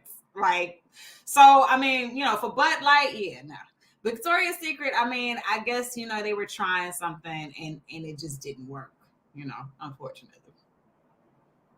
But yeah. It just didn't work. And before I forget, we got to go back to Brother Smeeble's story. Because I was talking about how I went home from the club with a couple people. Brother Smeebles, this is all the way from down under. He said he got a story too, man. He rocked up to a club with 2 women that I went to an event with. 20 minutes later, I take someone who was having her bachelorette party and was getting married the next week. Yeah, that's what bachelorette parties mean. Hey, listen, if I'm married to a woman and she want to go out with her 3 or 4 friends to a bachelorette party, I'm like, I don't know if I want to get married anymore because I know what that means. Hey, I know what that means, and I know what Brother Smeebles did. He was doing that dirty Australian. He was doing that. He was listen. I'm not gonna tell y'all the whole story about how I managed to do what I did with them swimsuit models. But I have this thing. I used to watch a lot of what was the one from down what was the Crocodile Dundee movies growing up? You probably don't remember those. Yeah. Oh my God. So Crocodile Dundee, yeah. So in one of those movies, in Crocodile Dundee, one of those movies, he said something about a walkabout, right? And Brother Smeeb was telling me if I'm off, if that's a real thing or did Hollywood make that up. It was like, oh, we're right, we're going for a walkabout, and right, whatever. I can't do Australian accents, sorry, but it was like a walkabout, and I turned it. I say I want to walk around. I'm gonna do a walk around. So we're in the hotel room, right? It's a pretty nice hotel room. We're in Santa Monica. Got the two. Everyone has their clothes on. I got the two swimsuit models there, and it was another dude, some little invisible guy who managed to get into the room with us. To this day, I don't know how. I should have beat him up and robbed him, but that's another story. So we're in the room, and I got the one model, and I got her up because we was talking, and I was like, "Yeah, I do this thing called the walk around." She's like, "What's that?" I'm like, "That's when I have a woman, and she straddles me, and you know, my joystick is inside the Foxy Brown, and we walk around and we touch every wall in the house. That's the walk arounds. I'm just walking around, and we just touching the walls as we walking around." She was like, "Do it now, do it now, do it." So I pick we were closed, so I couldn't do it completely, but she jumps on me, she straddles me. We were walking around that hotel room, touching the walls. And her other friends like, "What are you doing?" He's like, "It's a walk around." She was like, "Do me, do me." So I threw her down and picked up the other one, started walking her around, and started touching the walls. Yo, oh my God, seriously? You heard it here first, y'all. It's the walk around right here. I really want to know podcast. You see what Shu Shu make me do? Listen, it's her fault. I be trying to be honest and nice. Shu Shu be coming up in here. Live. What you mean live? You the one here talking about what this? You talking about you? This it's not me. It's not me. I hope y'all paying. I've been real honest on these podcasts, swag, or like I had told y'all about the last time. You know what I'm saying? Like experiences. I went to my college sweetheart, stuff like that. You know what I'm saying? You know, I had a real honest conversation, you know, about, you know, the sex talks and stuff like that. You know what I'm saying? And you got to appreciate that. You know? Because, I mean, let's just be real. Let's just be real. How many people, I mean, whenever the conversation about sex comes up, everybody let them tell it. The best that ever did it, best that ever done it. Ain't nobody ever had any bad, horrible stories or bad mistakes. You know I got some bad stories. I got some terrible stories. I am not that one. I am not. Matter of fact, girls like, "You good in bed?" I'm like, I need some practice. You gonna help me out? I need some practice. Oh Lord have mercy. I need the reps, baby. You need them reps. Okay. That's just like, you know, I like Brother Michael's in the building. What's good? I've heard women say, "Oh yeah, I get a best head." Yeah, I had some growing pains. Okay, I'll say that. You know. Listen, hold on. You said best head. Everybody sit down, please. It's story time. It's story time. Oh Lord. The floor is yours, my dear. Who, me? Oh no, I didn't say I had the best head. I said I've had women. This probably ain't a good. Listen. I didn't look. I made myself smile and everything. Go ahead. We all ears. No, because like, you know, like just being real. Like I told y'all, I was, you know, growing up, I was taught that, you know, Houston, we have a problem. God didn't make my mouth for that. You know what I'm saying? Like, you know, it just wasn't what you're supposed to do. But I get out here in the real world, and you know, you talking to, you know, other women friends and stuff like that, and like come find out they all do it. Come to find out, talking to dudes, they all like it. So I'm just like, oh my God! But my mama said my mouth isn't made for that. You know what I'm saying? So like, you know, I got my college sweetheart, and shout out to him because he was a real sport. You know what I'm saying? He really worked with me. You know what I mean? Like, you know, I hate it. You got chicks out here who be like, yes, I love it. I hated it. and was horrible at it too. I'm telling you. Listen. Shu Shu, was this you? Was this you? You had to pinch your nose. You had to go in and to pinch your nose. Because I had to. I'm telling you, like, so my gag reflex kick in. I'm like, oh my God, I'm done. I can't. I'm done. I can't. And then, like, you know how y'all dudes get when y'all, like, you know what I'm saying? Like, you try to get a girl to push her head down a little bit further, whatever. I'm like, oh my God, I can't breathe. He's trying to kill me, Lord. He's trying to kill me. He's like, hold on, I got oxygen. Wait. Go ahead, take deep breath. Deep breath. Go on back in there. I got oxygen for you, girl. That's why me and y'all got to be patient. You got to be patient with your women, okay? Because and shout out to my college sweetheart, because he was a real sport. Like I said, you know what I'm saying? His whole mindset about it was, well, you gotta learn. Okay, you gotta learn. It's okay. You messed up that time. You ain't get it right. That's all right. We'll do this until you get it right. Now from the top, and 5, 6, 7, 8. Let's do this.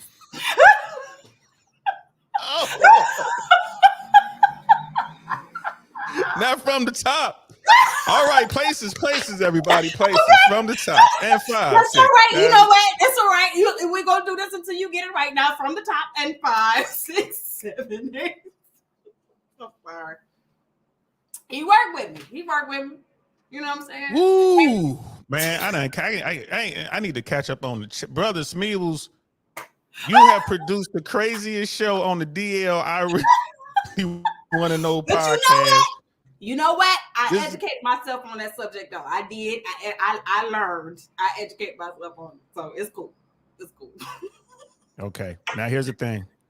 As an interviewer, I would be remiss in my duties if I didn't ask exactly how did you educate yourself. Brother Shaw's in the building. What's good? Got the wrong button. Oh, yeah, I do have to clear that up. Yeah, Brother Shaw's in the building. Please. Your brother already looking for me. I think I see some green laser beams floating around my house right now. So just hope he ain't down here.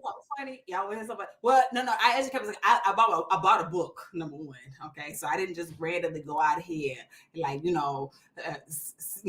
slithering on pickles and stuff like that. Trying to get practice in. Like that wasn't like my technique. Just wasn't trying to do that.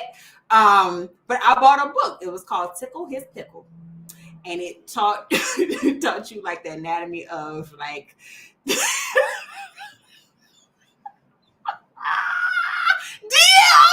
gonna have to go find that book. You don't believe me. It was called Tickle His Pickle, and it educated you on how. Oh my! Wait, hold on. Ratio. Hold on. It was what? Hey. Hold up. It was Tickle. right. It was called Tickle His Pickle, and it actually taught you like how to get fellatio, because it gave like the anatomy of like the male penis and like all the pleasure spots and like stuff like that.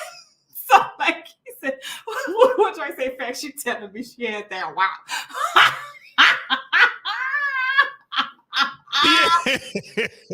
Yeah, boy. Listen. You did great. Everybody firing out, girl. It's on. Here it is. Get some. Get some.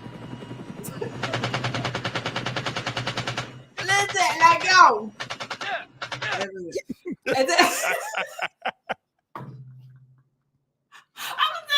Yeah, brother Penny, like Mandrell must be fuming. Now look, your brother must be fuming. Like Mandrell, he's sharpening his blades. Last time y'all gonna see me. Look, Mandrell texting me right now, y'all. I ain't gonna answer. He is?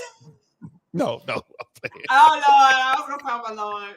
But I'm gonna tell y'all one more funny thing, because like when y'all talk about like practicing, like I said, I wasn't just going around randomly, like trying to get practice like that. So a friend of mine was like, yeah, she was like, all you got to do is get you a cucumber. I was like, a cucumber? I was like, do you know how thick cucumbers are? Like my jaws don't open that wide. Like it's just not working. It just don't work for me. You know what I'm saying? And furthermore, if a dude is thicker than a cucumber, like, yeah, that is out. That is not an option. Sorry, not sorry. I'm not breaking my jaws for you. Okay? I'm not doing it. Just not doing it. Sorry, not sorry. And that, ladies and gentlemen, is why I'm single. Listen, when Mandrell come looking for me, I'm out here like this. All right, I'm out like that. Mandrell gonna be looking for me. but They ain't gonna want to hear that. I'm like, but she grown. And look what Schmeeble said: 5, 6, 7, 8 gags intensely. Right. 5, right. 6, 7, 8. Okay. Let's start. Right. Start from the top. Oh my God. Start from the top. I can't. And from the top, let's go. And down and up and down. And I tell you what, I guarantee you that book ain't allowed in Florida. I guarantee you that. It's the number one underground book in the state. Why you say that? Tickle His Pickle, number one underground book in the state of Florida. Listen. I was not educated on it. So you know what I'm saying? I had to go out and educate myself. I had to go get the knowledge. You know what I'm saying? This is obviously a conversation I could have with my mama. She told me God ain't make my mouth for that. Okay. And look, Smeebles found the book and sent it to me. He said he found it. I'm crying. Smeebles, man. Smeebles, do me a favor, bro. Just go ahead and put it in the chat, man. Just go ahead and put it in the chat. You and mine, bro. You can put it in there, man. Pause. Oh my God, I'm crying. Lord have mercy. People gonna listen. They already think I'm evil, girl. People already think I'm bad. There you go, right there. Amazon, you get on Amazon, tickle, kitty, his pickle book. Yes, I told you. Yeah, you gonna click on it? You can look at this. You want to know what it look like? Oh my Lord, man. Let me pull this up. He got that lady on the front with the pickle. Yes. Yes. Very educational tool. Fellas, if your woman isn't very, very, that's it. If your woman is orally challenged, yes, y'all need to go ahead. Okay, I'm telling you, it'll change. Invest this the best $15.85 you ever spent. Yes. Oh Lord, look, we can zoom in. Sadie Allison is she's a penis genius. Sadie Allison, she is my. That was from Alan Carell, man. Look at that. God. Your hands-on guide to penis pleasing. That's right. You see all kind of educational material y'all get on this channel. I'm trying to tell you. Oh my! Hey, that y'all really want to know? Well, we here to tell you. We here to tell you. There it is. All y'all should be ordering that book today. I expect to see that under a whole bunch of trees this year. Listen, I tell you anything. Hey, look, Wonderful 34. Look at Wonderful 34. Did you graduate with honors? I was definitely say I got most improved. Honorable mention. Got most improved. Okay. Oh my Lord. Hey y'all.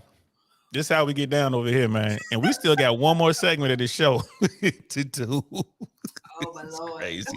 We got one more segment we need to go over. Man, listen, we supposed to go over the NBA wife who had the secret OnlyFans. Have you seen that? Yeah, I saw that. We want to say that for next time because it's kind of hard to. If I want to leave on something, I want to leave on Tickle His Pickle. Definitely something we want to leave on, but do you want to cover it? Because I got it loaded up. We can cover it real quick, like you know. You know what? This is a perfect segue. See, you know what I'm saying? Me getting that book was me doing what I had to do. You know what I'm saying? To help my relationship. And this, ladies and gentlemen, she is explaining why she was doing what she had to do to help her relationship. Because, you know what I'm saying, he wasn't in a position where he, you know what I'm saying, could keep things moving adequately. So she did what she felt she had to do for her relationship. It was just two different ends of the spectrum. But you know, All right. it is what it So we're is. about to get into it. Let's pull it up and have a look. See. Let's pull it up and have a look. See. Woo, boy. And ladies, I ain't gonna lie to you. Like, hey, Shu Shu, you committed. I ain't mad at you. We need more women like it. So this is the woman who was married to former NBA player Joe Smith. He's married to her. Allegedly, she was in the sex industry business before they got married, or sometime in her past. She used to be the side chick. He was involved with someone else. Got out of his relationship and made his side piece the number one and married her.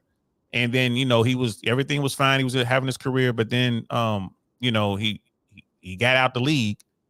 Couldn't get picked up anywhere. And, I guess, hard times came. Their version of hard times. It's not like they was destitute or whatever. Right. But their version of hard times came. They, money started to get a little bit funny. So she decided to go out there and earn a little bit of bread. So let's check this out. I can't believe I'm sitting here just finding out you got an OnlyFans page. Out of all these years, the disrespect that comes with it, that you could even talk to me before you did it, that's bullshit, yo. That's fucked up, Keith. I'm telling you, that's fucked up. Wait, no. Calm. You're not gonna say fuck me or that's fucked up. It's not fucked up. You recording me? What the fuck you doing? Listen, it's not fucked up, and we're going to. Okay, look. So, I have OnlyFans page, and he's mad because he's just now finding out about it. Of course, I'm mad at you just finding out about it. I'm not doing it with anybody but myself, so why should I have to tell you my choice, my body, my fucking choice? It don't matter. My body, my choice. My OnlyFans page, I'm only doing it with me. That's just the beginning. We got more to it, but I just wanted to pause it there. We 45 seconds into a 2-minute clip. Well, So is it her body, her choice if you married? Yes, it is. But just out of respect for your marriage, though. You know what I'm saying? Like certain choices certain things you do have to take into consideration when you're in a not just a relationship, but you in a marriage. Like, yes, his opinion and his feelings do matter in this situation. Like, you can't just move as if you just a single woman out here, or like, he just my boyfriend. Like, but even if he was just your boyfriend, you still do need to take into consideration how he feels about it. So how should she have handled that? Should she have said, I'm thinking about doing this and I want to get your input, or I'm going to do this, I just want to let you know up front? How should she handle it? And even Brother Smeeb was just like, oh damn, she don't get two shits about him. Right. The main reason why she didn't consult him about it, because she already knew he wasn't gonna be with it. That's number one. Like, I mean, how many married men, are actually gonna be down with their wife doing OnlyFans like that? I know a couple. They be doing it in real life. Right. There are now. I'm saying I won't say that I know, because you got some men out there, some couples out there that are with it.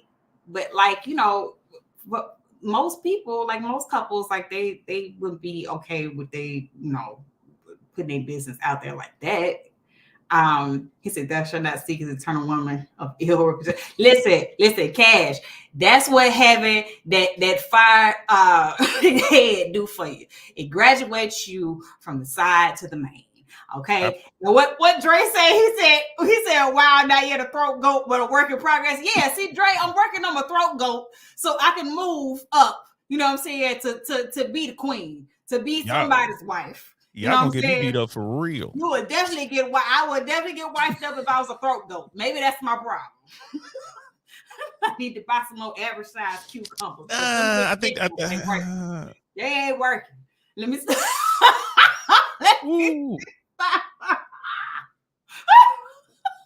See, I have a hard time figuring. I'm like, y'all, she playing. She playing. It's just kind of hard to get practice in, because, like I said, like I can't put. I just, I can't go out there and just like, practice on anybody or even everybody. Like, that's just not my thing. So I don't know. I just Your can't. damn So it's Instagram is blowing up right now. just kind of hard. You know what I'm saying? I'm still trying to work that out. You know what I'm saying? Trying to find a Instagram is blowing contestant up right now. I need somebody to send me a text like, ask Shu Shu if she's accepting applications. No, it says resumes. My bad. It's resumes. Okay. Yeah. Secret income. She ain't sharing. Right. She not. And what's going on, Dino? How you doing? So it's a damn DL be looking over his shoulder. Yeah. Okay. Ain't no telling what's gonna happen. Her brother's a Green Beret. You don't hear them boys coming. Hey, Green Berets, I trained with them. They taught me how to move quietly. You don't hear them boys coming. Okay. But see that. But yeah, look at one of 34. It's like, look at that hand going up. One of 34.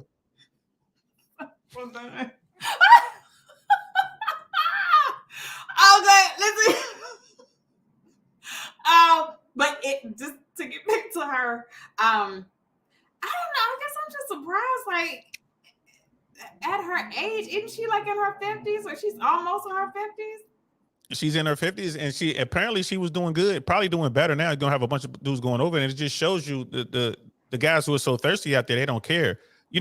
She obviously kept her body good enough, and then makeup, of course. But and then she's just gonna be doing some freaky things. I mean, I'm pretty sure she's well past ticklish pickle. She's probably on God knows what she's on. You know what I mean? What book she got in her library. But let's continue this. I got a question. Say if she did her only feet, would that be bad? You know what I'm saying? Nah, if it was just feet pics. Yeah, if it was only her feet, like you don't see nothing else. She'd have told him, like, babe, I just made $1,000 showing pictures of my feet. And he went out and bought some cameras and been taking a whole lot of pictures of her feet. Let's get some more in there. But right, like they don't see my face, they don't see nothing else. Like I ain't use my real name. Like, but here's the thing, though. These dudes get married to these women. Like she was the side piece, right? So she doesn't care that he was breaking his vows in the first place if he was married or whatever. But he's lying to his original. She becomes the original, the number one. He's up there like, I love you, baby, and everything's good as long as he has money. But then it's like, if she's wanting to do OnlyFans, what else was she doing? You know what I mean? Like, she knew his career was coming to an end. Was she trying to get on with somebody else so she could still get that NBA money? Was she out there doing that? Was she, giving the tour of the house?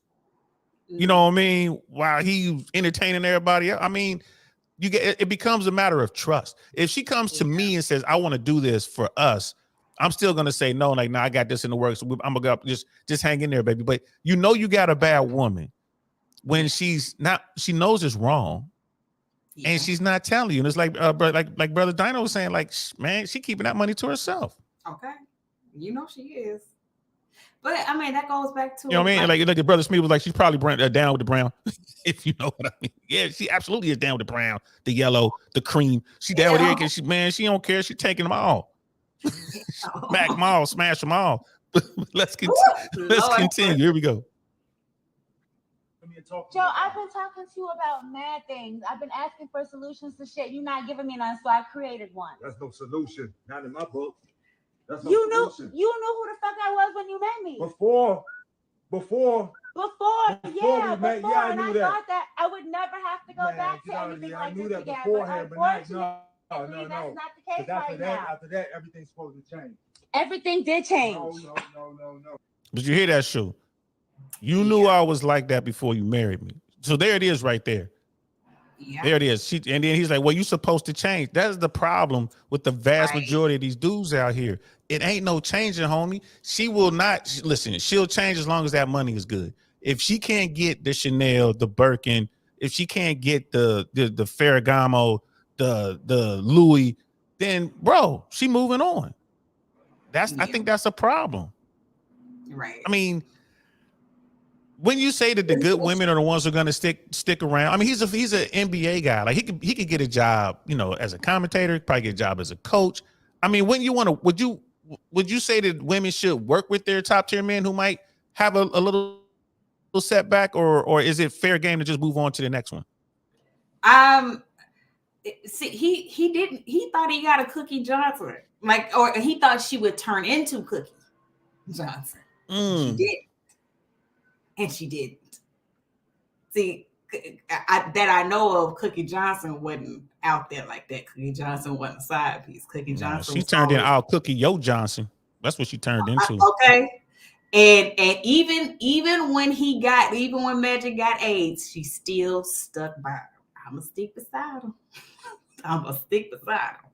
And them side pieces kept smashing Magic. I don't know about that, but Magic didn't start using condoms. He did not stop smashing. Just so y'all know, I was out there. I heard the stories. Sure Magic, he's a cool cat, but I'm like, that's the only person I know got bigger after they got HIV. Dude got right. He was like, ready to play game. I'm like, man, Magic. I don't know, but like, I mean, if he, like she said, I mean, she spoke facts when she said, you knew who I was when you got with me. I was with you for the money and because of who you were and the lifestyle you could provide. And as long as you can provide the lifestyle, then I'm down with you, but you can't. So like, and she did I saw part of a interview she did where she was talking about, I loved him, but the reason why I did it is because like the money wouldn't come in and he just couldn't provide and he was down and so I did what I had to do. And I was like, no, you probably developed feelings for him over time. But the main reason that you got with him was the reason that you were there all that time. And as long as that ran out, once it ran out, I mean, you were out. So I mean, shit, they developed feelings for Old Yeller. You see how that movie turned out. Come on out back with his Old Yeller. You know what I mean? He Old Yeller. She like, we got the money. And honestly, by her logic, she probably feel like she is a ride or die chick because she, he ain't got the money, but she's still there. For now. So I'm gonna pick up the slack, and the money you're not putting in my pocket, I'm gonna put it in my pocket, but I'm still here. But that's the key. I'm putting it in my pocket, not our pocket, and that's another thing too. That's so sad. Brother Smeebles, it's like they're always good until the well runs dry. Then they start doing what they can so they have the ability to leave. It's like, and then life of cash, conditional. Yeah, women love opportunistically, and men love what's the other half of that, fellas? Men love idealistically. Men love idealistically, and women love opportunistically. That's what they say a lot in the red pill spaces, and it's because of stuff like this. You know what I mean? For better or worse, rich or poor, the guys are like, yeah, that's what we're supposed to do. And women like, I don't know about this poor part. I don't know about this obey part. That was a big viral moment when the wife refused to say obey. And when she said, she said, we ain't talking about that. I've heard women say, when they say get to the part in the vows, they say for richer or for poor. She be like, for richer. And everybody started laughing. Like, ain't and the dude marries her. I would walk away. What? For richer? She's letting you know. She's letting you know. Like, damn. So let's watch the rest of this, girl. This is crazy. Everything. No, it had to. I had to do something. You stood out there showing your body. You stood out there doing stuff like this on camera. You act like that's the only thing that I do. I have mad jobs, but they're not facilitating everything that needs to be done. So I got something extra. OnlyFans be breaking me off. What the fuck? Come on, Keisha. It don't matter what they breaking you off. It's the disrespect that comes with it. What disrespect? You couldn't come and talk to me about it. Okay, well, we're talking about it now. Because I had to find out on the fly. All right, then. But now, okay. No. So, wait. I had to find out on the fly. So now you know. Damn. Yeah, now I know. And no one's half the battle. Yo, Joe. And so? Whatever. I've been doing what I have to do, period. Like, that's bottom line. That's what it is. And that's her logic. Shoot. That's her logic. I've been doing what I have to brutal. do. So. That's brutal. And some of that too, some of that too has to, a part of that plays into it too, is the fact that like she knows that like once she moved up to first lady, there were other side chicks that she probably knew about. So you know, he out spending some of that NBA money on those side chicks, because guess what? Like once she moved up to first lady, her role, her position was vacant. So now that has to be filled. And so she knows other women that he's had, even if he ain't got other side women at the moment. So it's like, you know, she feel, hey, that's justified. Like, so trust me, some of that can be, you know, women can be vindictive about that too. Now, some of that it goes into it. You know, Brother Penny is saying men are in love while women are in business. You know what I mean? And then Brother John is like, yeah, facts. Brother Penny. So what would you say to your son or a nephew or a close friend, someone like me? It's like, hey, sure, I done met the one. You know what I mean? It is what it is. She used to be a stripper or whatever. And, you know, but now, you know, she used to be my side piece, but, you know, things didn't work out with my old lady. So I'm about to marry her. What would you tell me? I say, don't do it. Reconsider. Read some literature on the subject. You sure? F it. You know we got your back like Cairo Pratt. You know what I'm saying? Oh, I'm sorry. Let me not get too deep in the lyrics, because you two be striking for that too. You ain't got no music, but you got the lyrics. I would definitely say don't do it. Don't do it. Definitely say don't do it. Hey, Shu, I'm gonna give you a one shot for a second. I gotta go take care of something. My little girl just found something. Nothing terrible, guys. Nothing crazy. But Shu, tell these dudes if they should what women to run away from and what women to wife. Okay, so the strippers, the side chicks and stuff like that, they're definitely not wifey material. And you know, as much as you dudes, y'all think that, hey, you know, from a mental perspective, okay, this is just like, you know, it's just sex. Like, no. Sex can cloud your mind. It can cloud your judgment. There are a lot of guys out there who get it mixed up all the time. And when things like this happen, you know, they act surprised, like, oh my God. And just like the NBA player said, oh yeah, well, you were supposed to change. And you know, in fairness, people do change over time. But more often than not, there is very little variation between the person they were when they were younger and the person they were when they were older. It's not a whole lot of change that happens.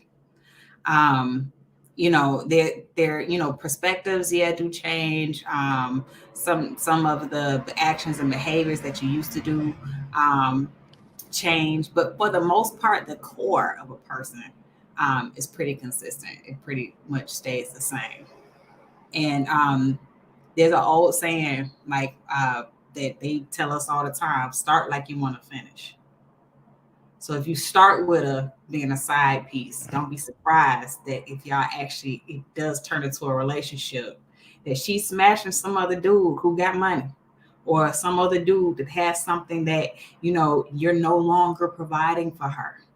Don't be surprised, because you started off that way. That's the fact. That's the fact. And I think a lot of dudes, I really do believe that men fall for the Disney fairy tale harder than women. Yeah. And this dude, like you said, you ain't supposed to do that anymore. You supposed to be different. Right. That's that fairy tale. And the real life hits him in the face like a ton of bricks. Okay. So he dumps her. He's gonna move on and find another woman and fall for another fairy tale. And she'll probably try to come back. Oh, you know, I'm you know, I'm right.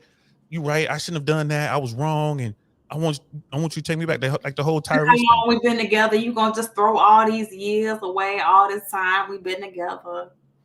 Yeah, because the money done came in. He ain't got a got a check for 10 million, 15 million. Now Right. she's Okay. like, oh, I want you got this. Oh, I want to be back. So Okay. I mean, yeah, and Brother Penny's right. Like, men are romantics, bro. You know what I mean? And I see so many dudes, especially in the red pill space, you know, they learn this stuff. They learn just a little bit of game. They get some woman to want to be with them, and come to find out that's the old high school sweetheart he can never get with, and she really don't want him. She just happy that he's doing something, and he gets wrecked. You know, and it's like, bro, I thought you was paying attention to the game. I thought you was, you know, learning. Like, what? Or is this ex? I just wanted to get her back. Like, why did you want her back, man? Y'all, you know, y'all separated for a reason. What are you doing now? You're like, well, you're married now, and you know, you get kids, and you run through the whole family court thing, and you get wrecked, and now, you know, you hate the world. It's like, bro, you brought this on yourself. Yeah. Yeah. Yeah, and Brother Smeebles, he was like, I spent many years believing in that fairy tale story for men too. It makes us so much weaker and less desirable to women. Ooh, would you say that's true?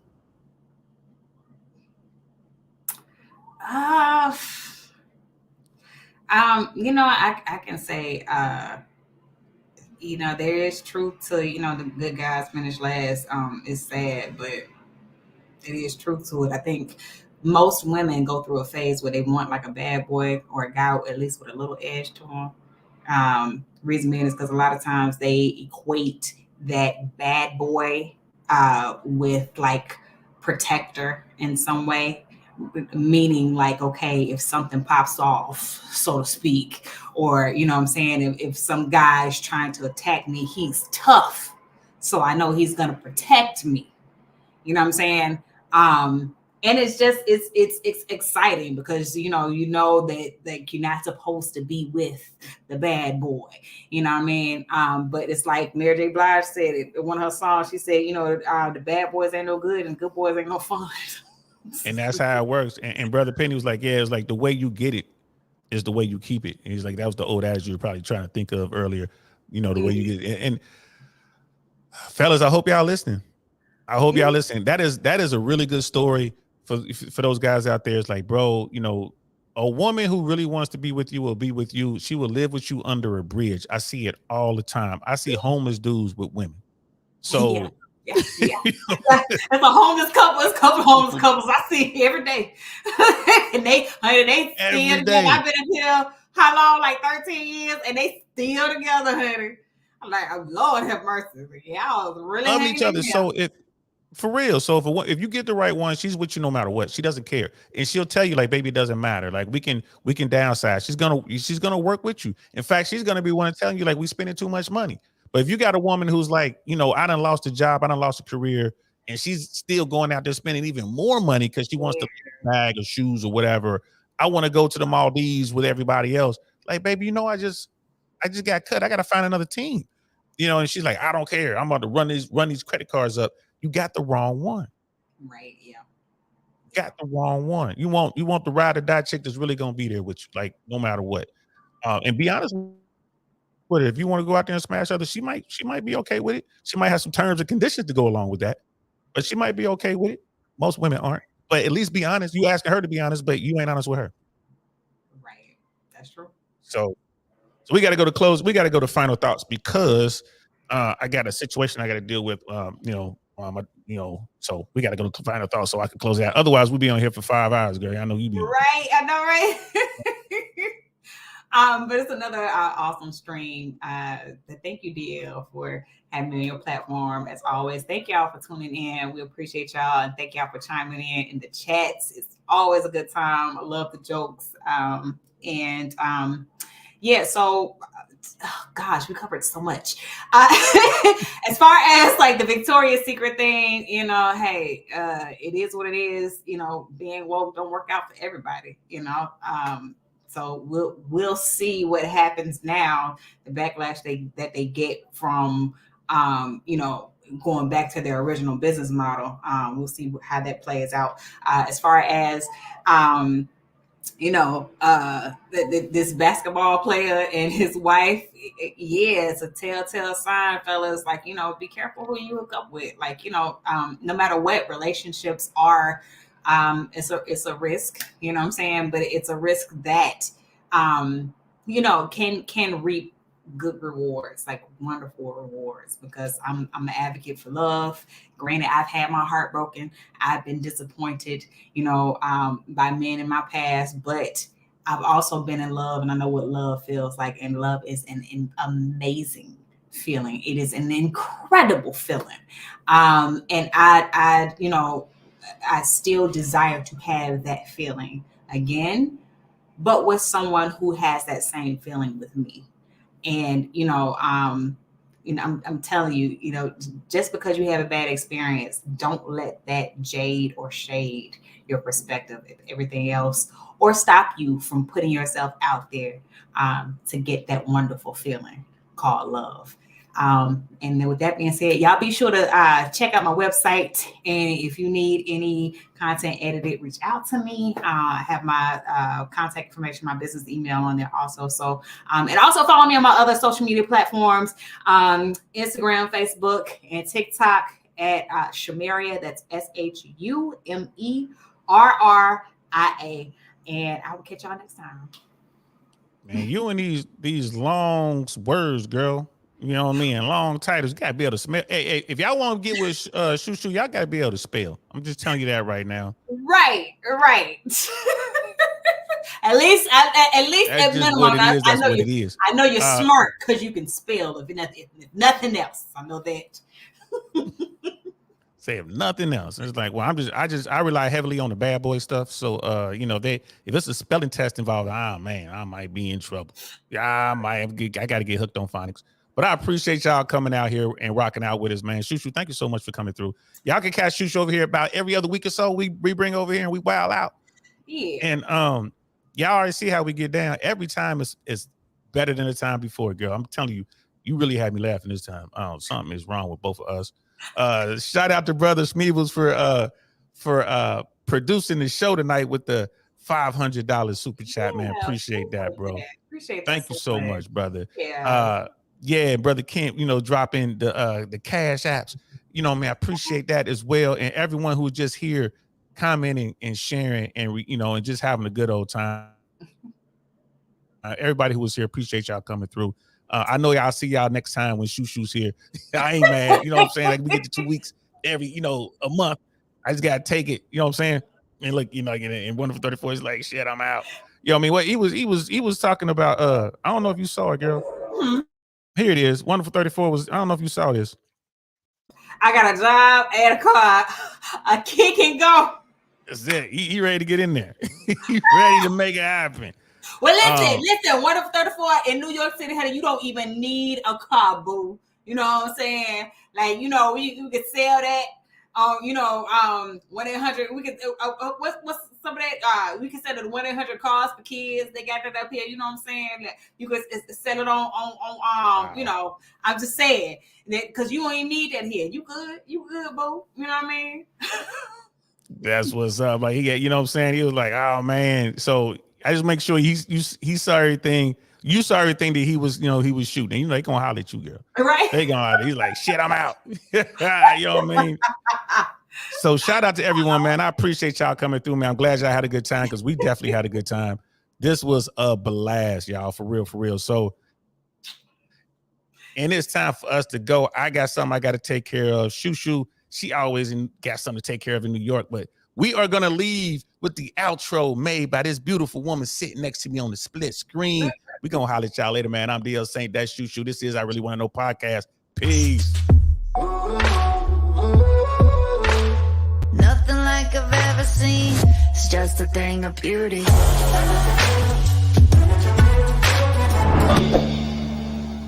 Darn, that's the end.